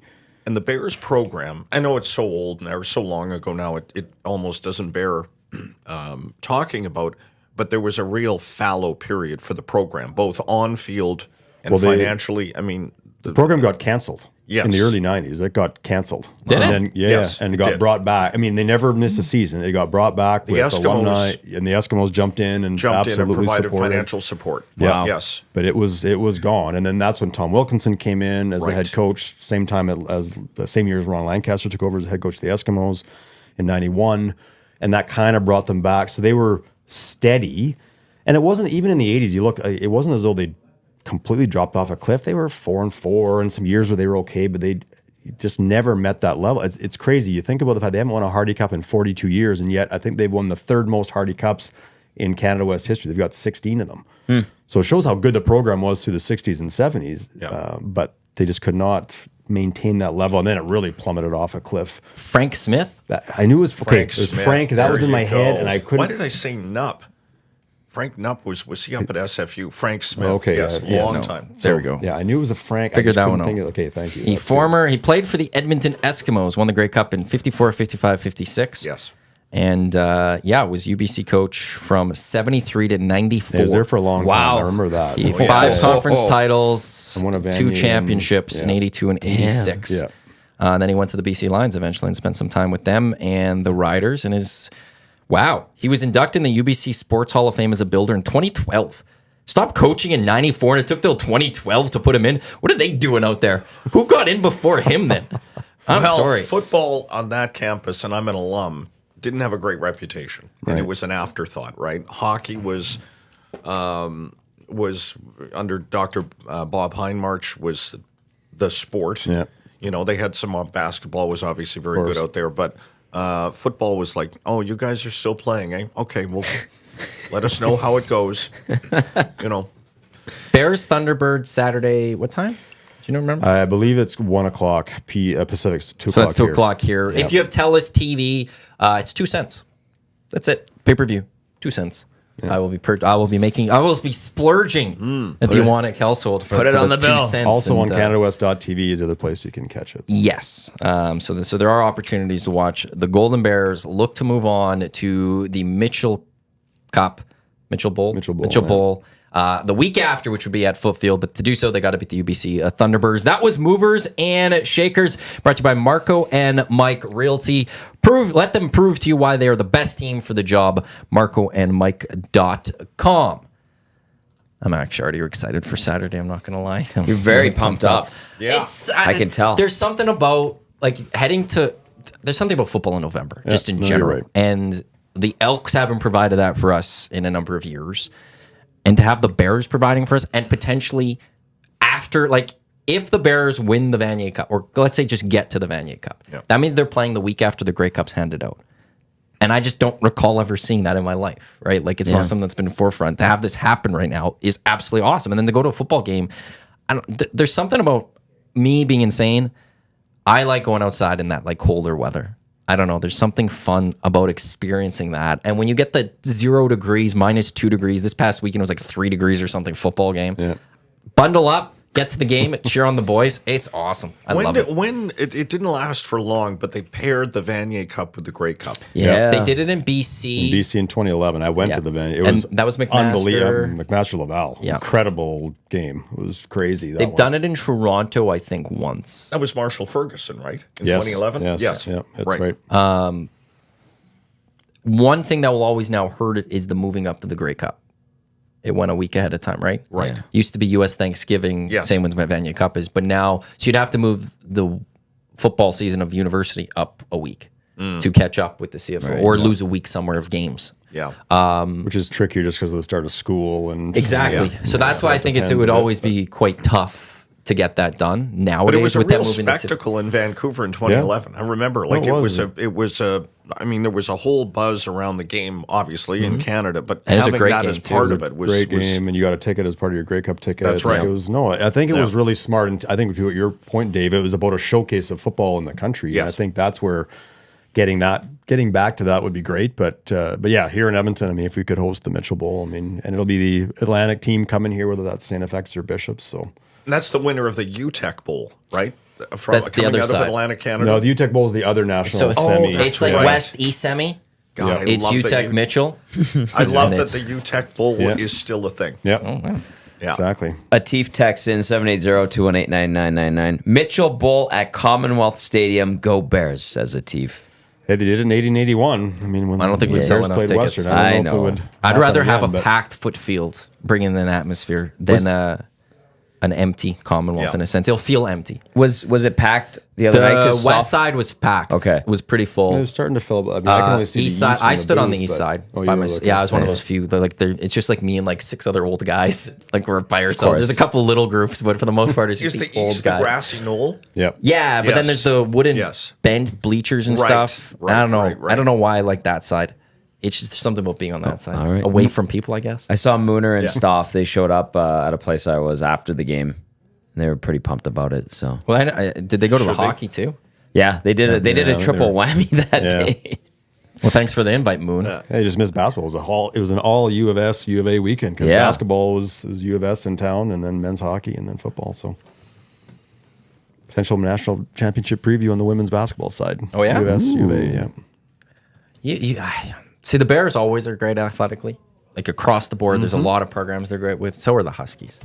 The Huskies are so strong in so many different ways, and including the hockey. And it's a nice rivalry that the two have. Yeah. So, but they lost 3 times to the Golden Bears in football, so they have to deal with that for the next year. First time since 1969 that happened. So. Deal with it. There you go. Take that, Eric, and your Huskies. I just want to keep talking Golden Bears. Fired up. I don't know what else there is to get into with them. Anything else stand out to you guys from this weekend in sports? Or did you guys like? I tuned out. Well, I watched football yesterday. Did you? Yeah. Yeah. How about Joshua Dobbs, the Minnesota Vikings savior? Never got a rep in practice. Didn't even know the guy's names. And head coach calling plays in the huddle, Yeah. and he offered that up. Unreal. That's a hell of a story. I'm fascinated with the Raiders thing. yeah. I mean, they responded to Antonio Pierce, and they danced and they smoked cigars in the dressing room after that Max Crosby had brought in. But if you read the reporting from Jay Glazer and then Rappaport also about the team meeting, where every player, almost to a man, got up and ripped Josh McDaniel. Wow. And did all the captains first. Then they started, anyone else have anything? And guys were like, I'd like a couple of minutes here if I could just talk, say a couple of things, get it off my chest. Then they, instead of stepping up, Josh McDaniel, and speaking to the group, I love this part. he says, Antonio, can you just get up and say a few words on my behalf? And he did such a great job at firing up the group. But what he did was, hey, back in 2007 when we beat the New England Patriots in the Super Bowl, and he tells this story to, We could beat anyone. we can beat anyone. You believed have to in that. have that belief. Yeah. And we've got it in this room. We just got to tap into it. McDaniel pulls him aside after everyone heads out to the practice field and says, don't ever talk about the Patriots that way again. Well, that goes upstairs to Mark Davis. Wow. And he goes, how about you, coach, and bring me the guy with the visor. Get him in here. Gone. See ya. Yeah. I love that It's that's what great. matters to you in that moment. Yes. Do not Yeah. disrespect the New England Patriots. How dare you, as opposed to, thanks for saving my behind in that moment, maybe turning these players And then back he on was our a shell side. of a man at practice. Like, the whole yeah. week, like was there, but was just a husk of a human being, staring at practice and not doing anything. Why would anyone have expected anything different from McDaniels going to the Raiders? He wasn't a good Broncos coach. No. I remember when the Colts were going to hire him and he bailed on them. They were all upset. I was like, why? Assistants of Bill Belichick don't do well. Like Brian Flores started doing well in Miami. Yeah. I And think that that's ended it. with a hard out. And I think that's been it, basically. Like, it's just like, don't trust He's Josh on the Steelers McDaniels. staff, right? Yeah. Flores is. Oh, no, is he's the- with Minnesota now, I think. Oh, that's I think, right. Yeah. I think he's That's defensive right. coordinator now with Minnesota. Right. But it's just like, what did you expect from all of this? Like, and then eventually we'll hear the story in the next week or two that he's with the Pats again. That's what always happens. You'll you know? like this. You asked him things that jumped out. Lamar Jackson can still play. Well, that Ravens defense is good. Yes. I mean, they're It's starting to good. get talked about in terms of the Ravens defenses that we knew Like them. the 2000 Well, era. when you Historically. go and you allow like basically no points to both the Seahawks and the Lions, You should be. Your defense should be talked up. The only thing is for the Ravens, I'm always that scared fan who thinks it's good things don't happen. That things are going to come crashing down. They get the Browns, they get the Bengals, okay. They get the Chargers, who could be okay. They get the Rams, but then they end with the Jags, 49ers, Dolphins, and Steelers. Those final four scare me. I'm not going to lie of the Ravens. So we'll see how legit they really are later. Maybe I'm always going to be worried about them, but Lamar can play. And when you add a defense that is one of the better defenses you will see, that team should be a threat. And like, what's going on with the Bills? Yikes! That's a big surprise. That game yesterday. Yeah, I didn't. I mean, I didn't. I wasn't able to see hardly anything yesterday. But yeah, I mean, I just how did they? They just seem out of sorts. Yeah, Yeah, Maybe the Bills and the Oilers should like go and hang out because similar expectations. Like they're getting wins though, at least a few more. Yeah, fair enough. At least they're above 500. But like yesterday, I didn't expect this from the Bills this year. There was no counterpunch to the Bills game till what, like really late in the fourth quarter, where they kind of made it close, but like they're stuck in neutral. It seemed like for the second quarter and at least the third quarter, and that, yeah. The other the other player that emerged from the weekend, and I know he's been really good as a rookie, like 14 touchdowns to 1 interception, C.J. Stroud. Yeah, I haven't watched a Houston Texans game and cared for years.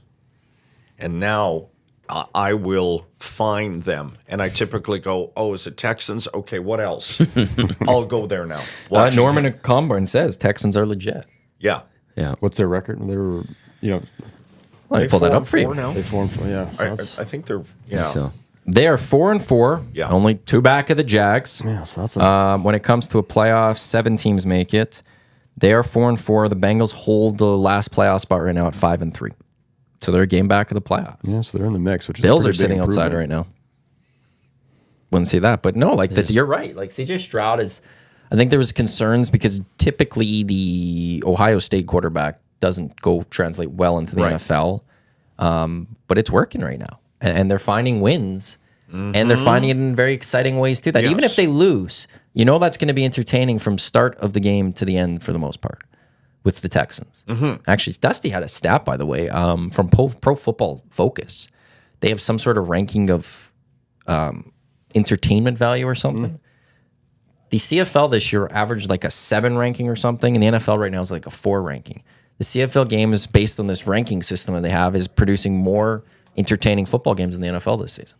I'd be fascinated to know what they base that on. I mean, because CFL, we know the last 3 minutes, whatever. Yeah. 2 minutes, 2.5 minutes is really compelling stuff. I tweeted earlier this season, the CFL does not have an entertainment problem. no. Never have. It has problems, and those we know. Some of them they're historic and may never be, gotten rid of Right. or improved upon.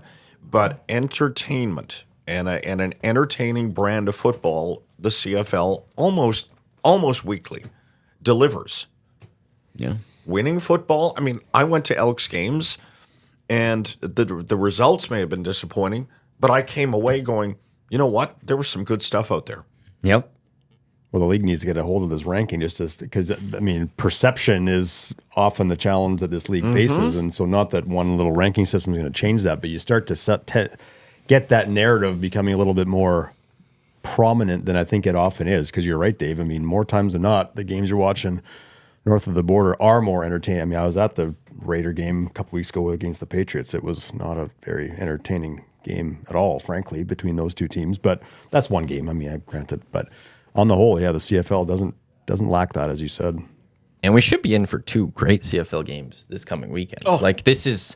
There was really 3 teams that stood above the rest, and then Montreal stood above everyone else after that. And to have this as the Final Four, it's the right Final Four for the Canadian Football League. But that West matchup, Bombers, Lions, that has the making of a real heavyweight tilt here, as long as the weather doesn't impede what the BC Lions offense does.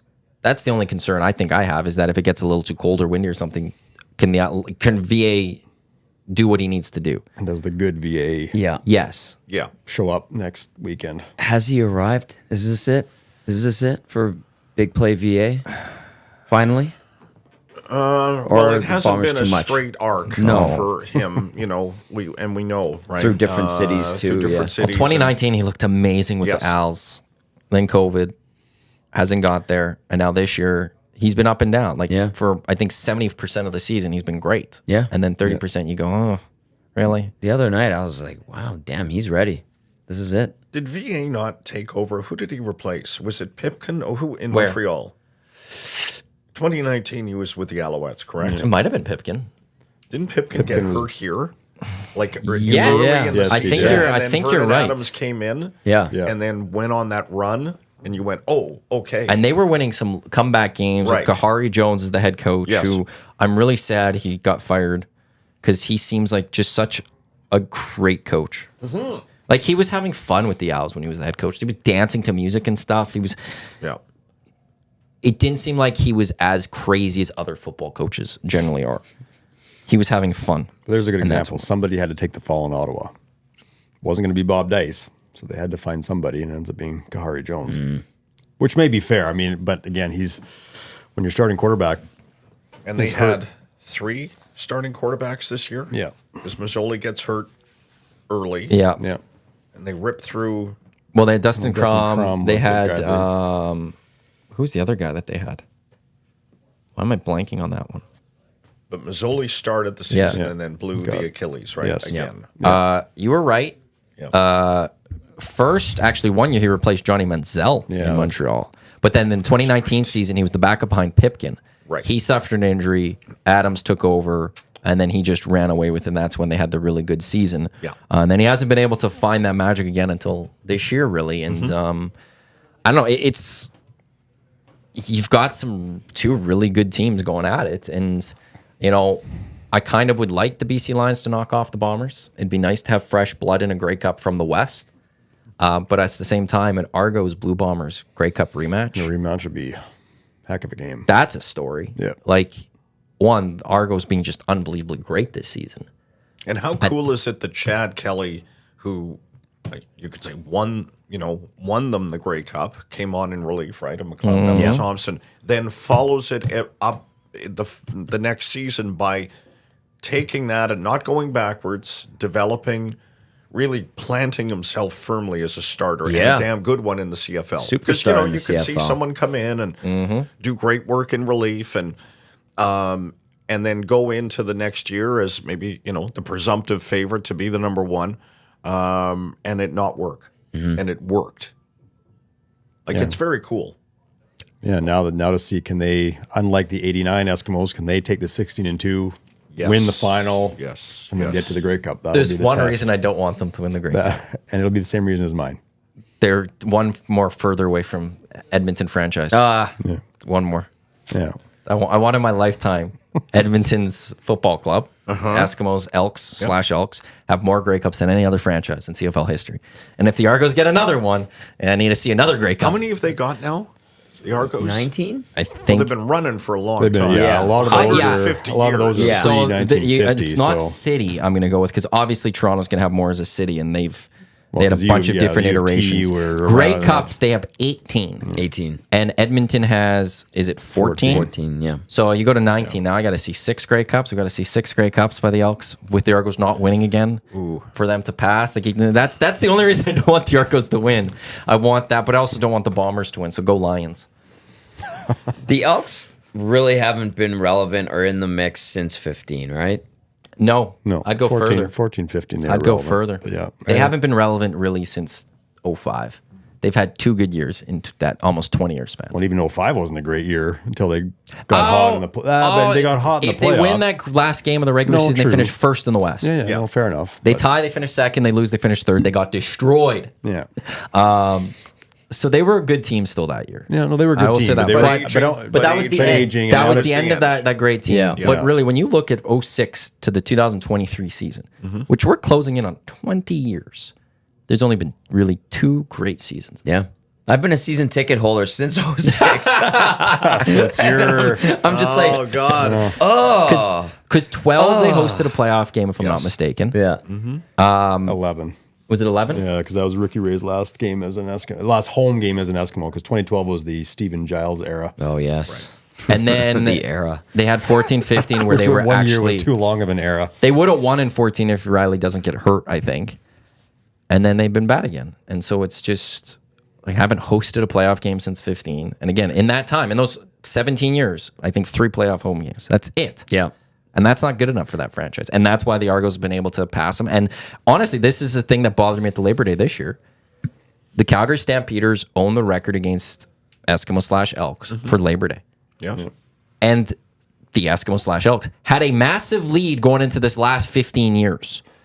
But they have lost so much in that time that we are now at a point where Calgary has more wins on Labor Day than this franchise.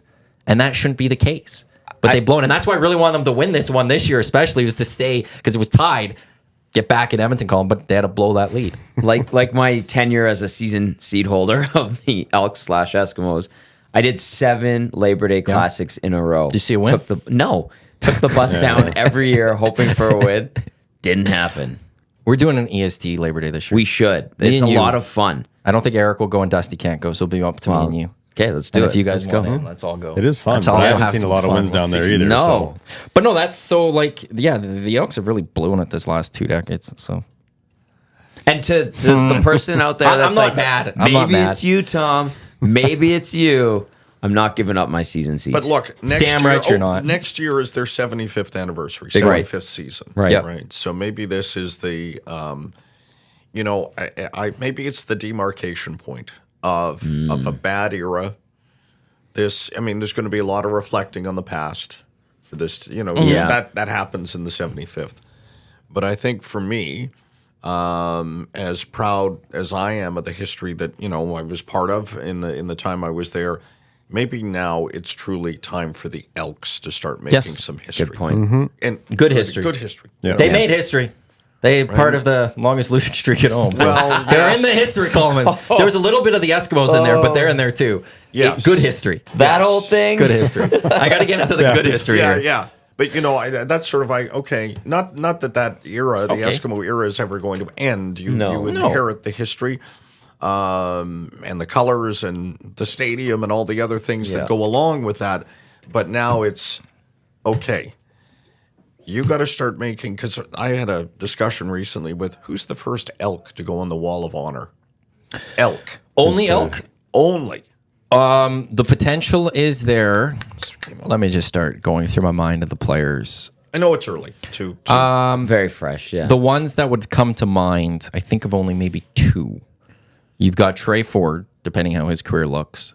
I would say Kevin Brown, depending on how his career goes. I think everyone else that's part of this would have been here. I'd throw Niles Morgan into that mix, But he- maybe if he. He would be. He's in it, He yeah. was never an Eskimo. That's what I was saying. So yeah, Niles Morgan I'd throw in there too. And then maybe a guy like Geno Lewis if he sticks around long enough Right. to.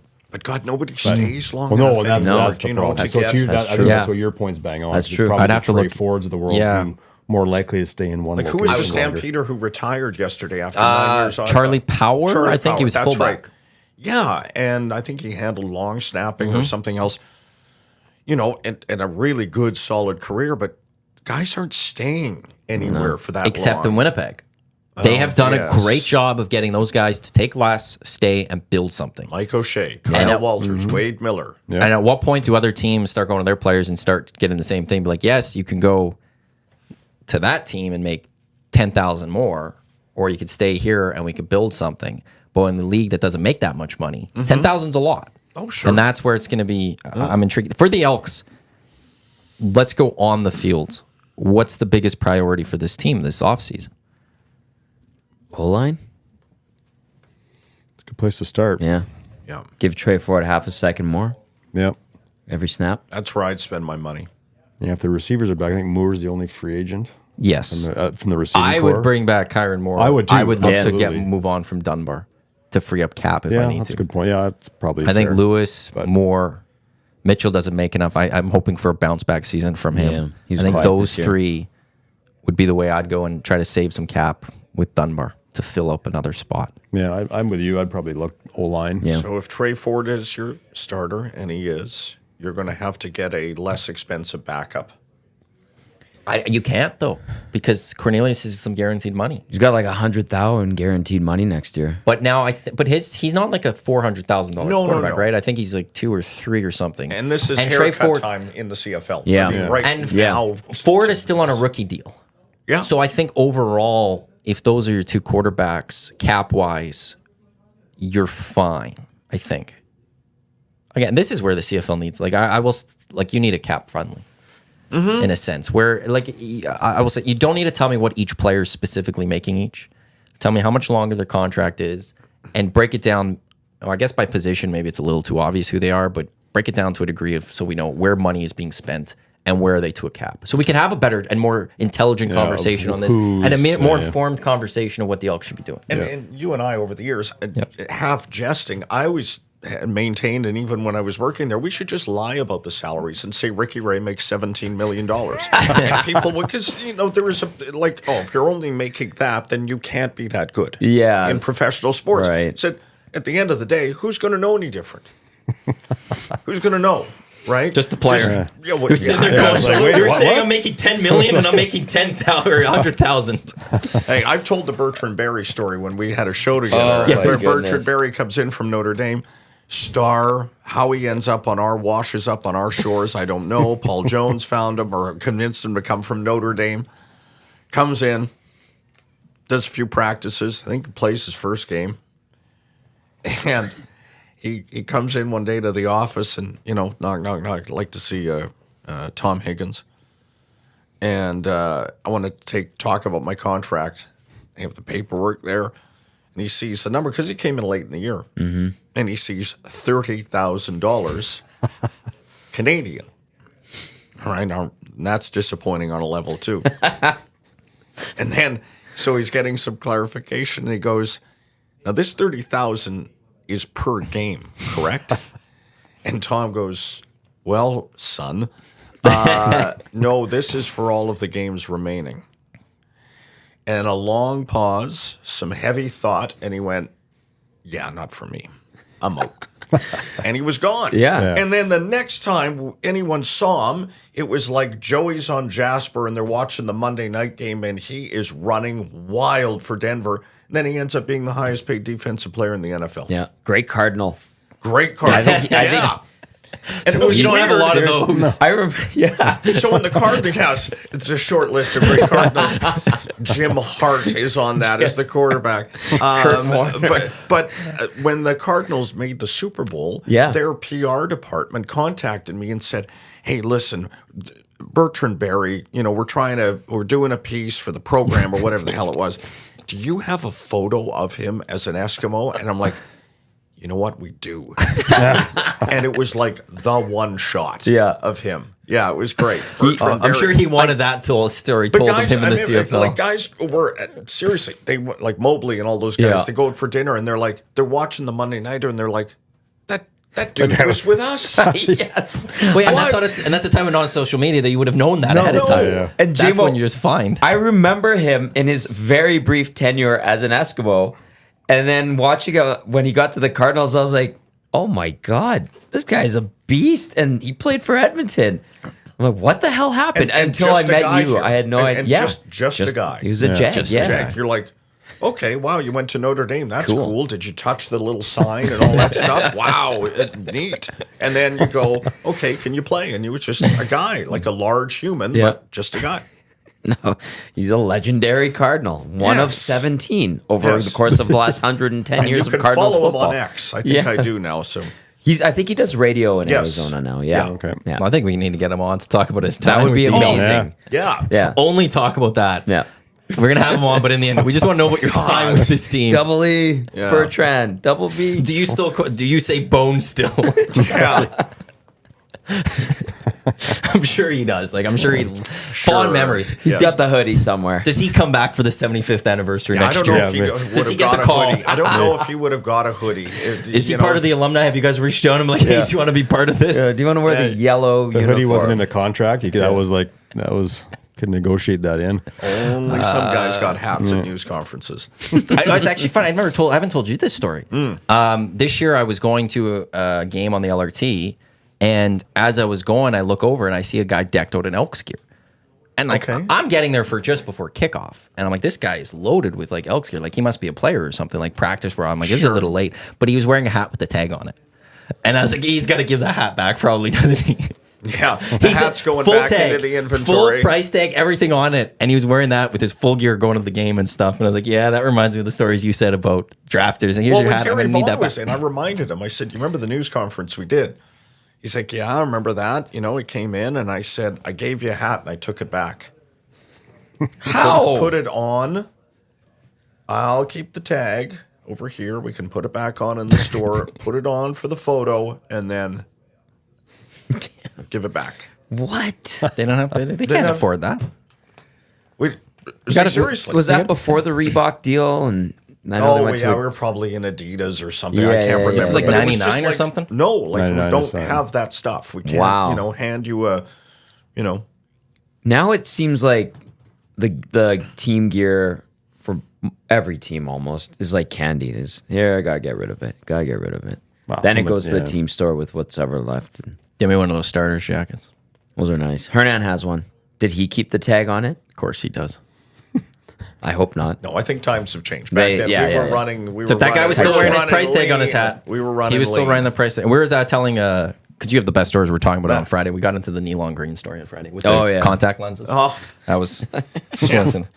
The neon green was playing a game without contact lenses. Yeah, I think we talked about that. Yeah, like, maybe and didn't tell last time I anyone was here. until Yeah, half a trainer said, "Hey," and then you know, I care. I Yeah. traveled with all contacts for all of you, right? And he's like, "Oh wow, yeah." As his okay, first well, half numbers, 4 of 15 for you don't 12 staring at the yards. jumbotron, Yeah, that's right, trying to see where the Wow, that guy was really open. Yeah, he was. You know, you're making just murky figures running down the field in white, and it's like, what the? I don't know why. But this reminds me, speaking Cardinals and the scoreboard. I remember in the Super Bowl, Larry Fitzgerald had this big touchdown run. He talked about after that he was paying attention to him on the screen He's to see seeing, how yeah. close the defender was behind Yeah. him. But the only problem is it's slightly delayed, so we knew he was a little like.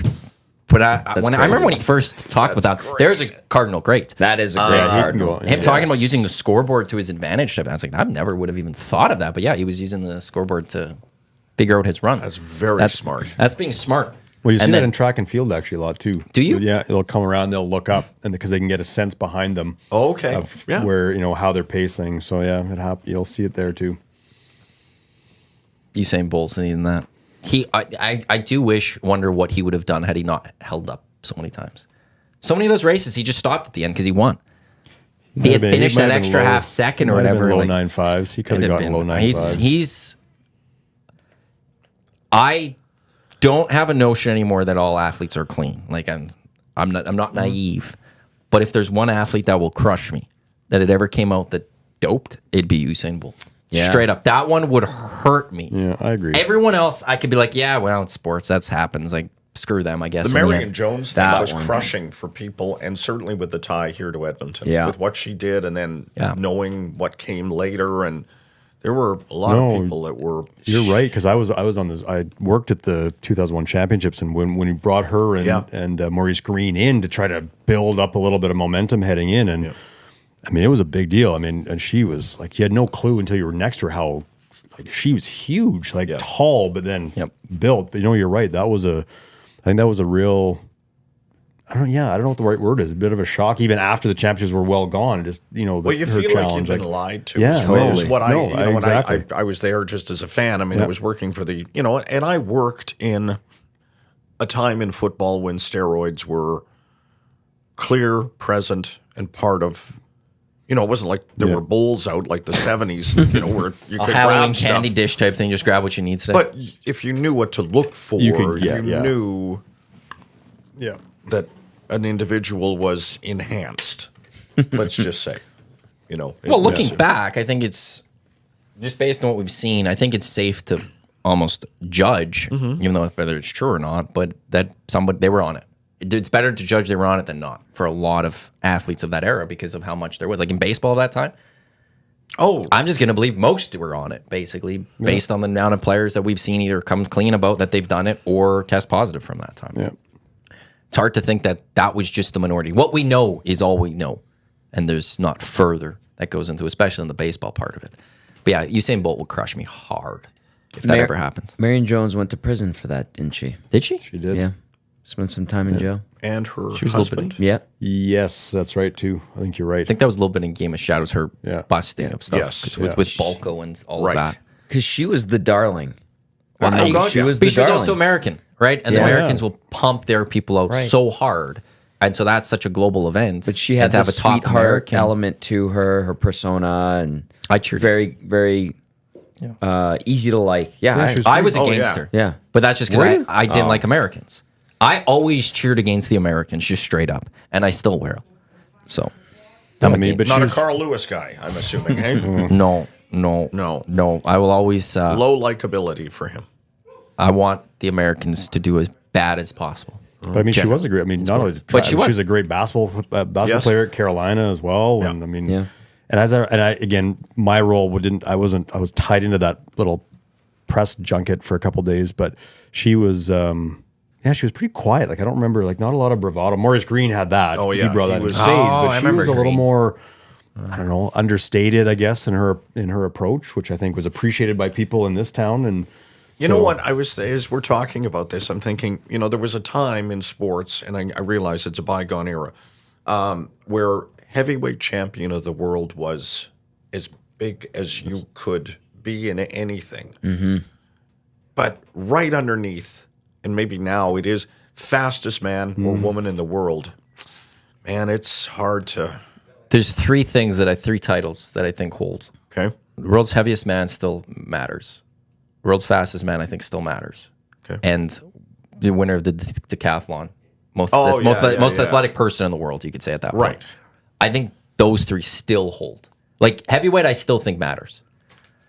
If you could claim I'm the heavyweight champ of the world, I still think that we don't know who it is necessarily, but I think that's but the that difference. still holds. I think to your point, Dave, I think everyone I'm a kid of the mid '70s, so I was pretty young in the early '80s, but everybody knew Muhammad Ali. You Right. knew like the name was just sort of carried this larger than life, and now I can't tell you who the Because of world where flip that side- sport is. but in flip terms side- of popular culture. Yeah. Who's the fastest man in the world right now? That'd be my. We still I know don't. who holds the world record, but Yeah, like it's even then we only know when it's the Olympic comes. Yeah. Usain Bolt was a unique case, I think, right now. I'm trying to where remember who won the worlds back in Budapest 2 months ago. he wasn't Andre DeGrasse, but maybe he does in 2024 in Paris. Maybe. Okay, That's Oh. always there's- been Do you remember- those sports are going on as we speak Yeah. around the globe, and we're not aware. We of them. only Or we focus- choose.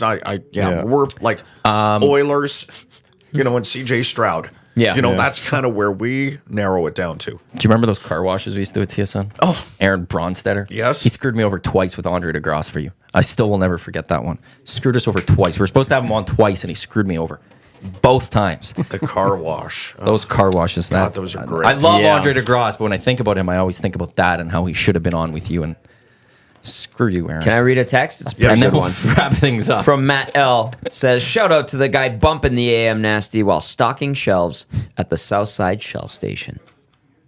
Matt L. Very nice. Thank you, sir. Thank you. That's it for the Hangout for today.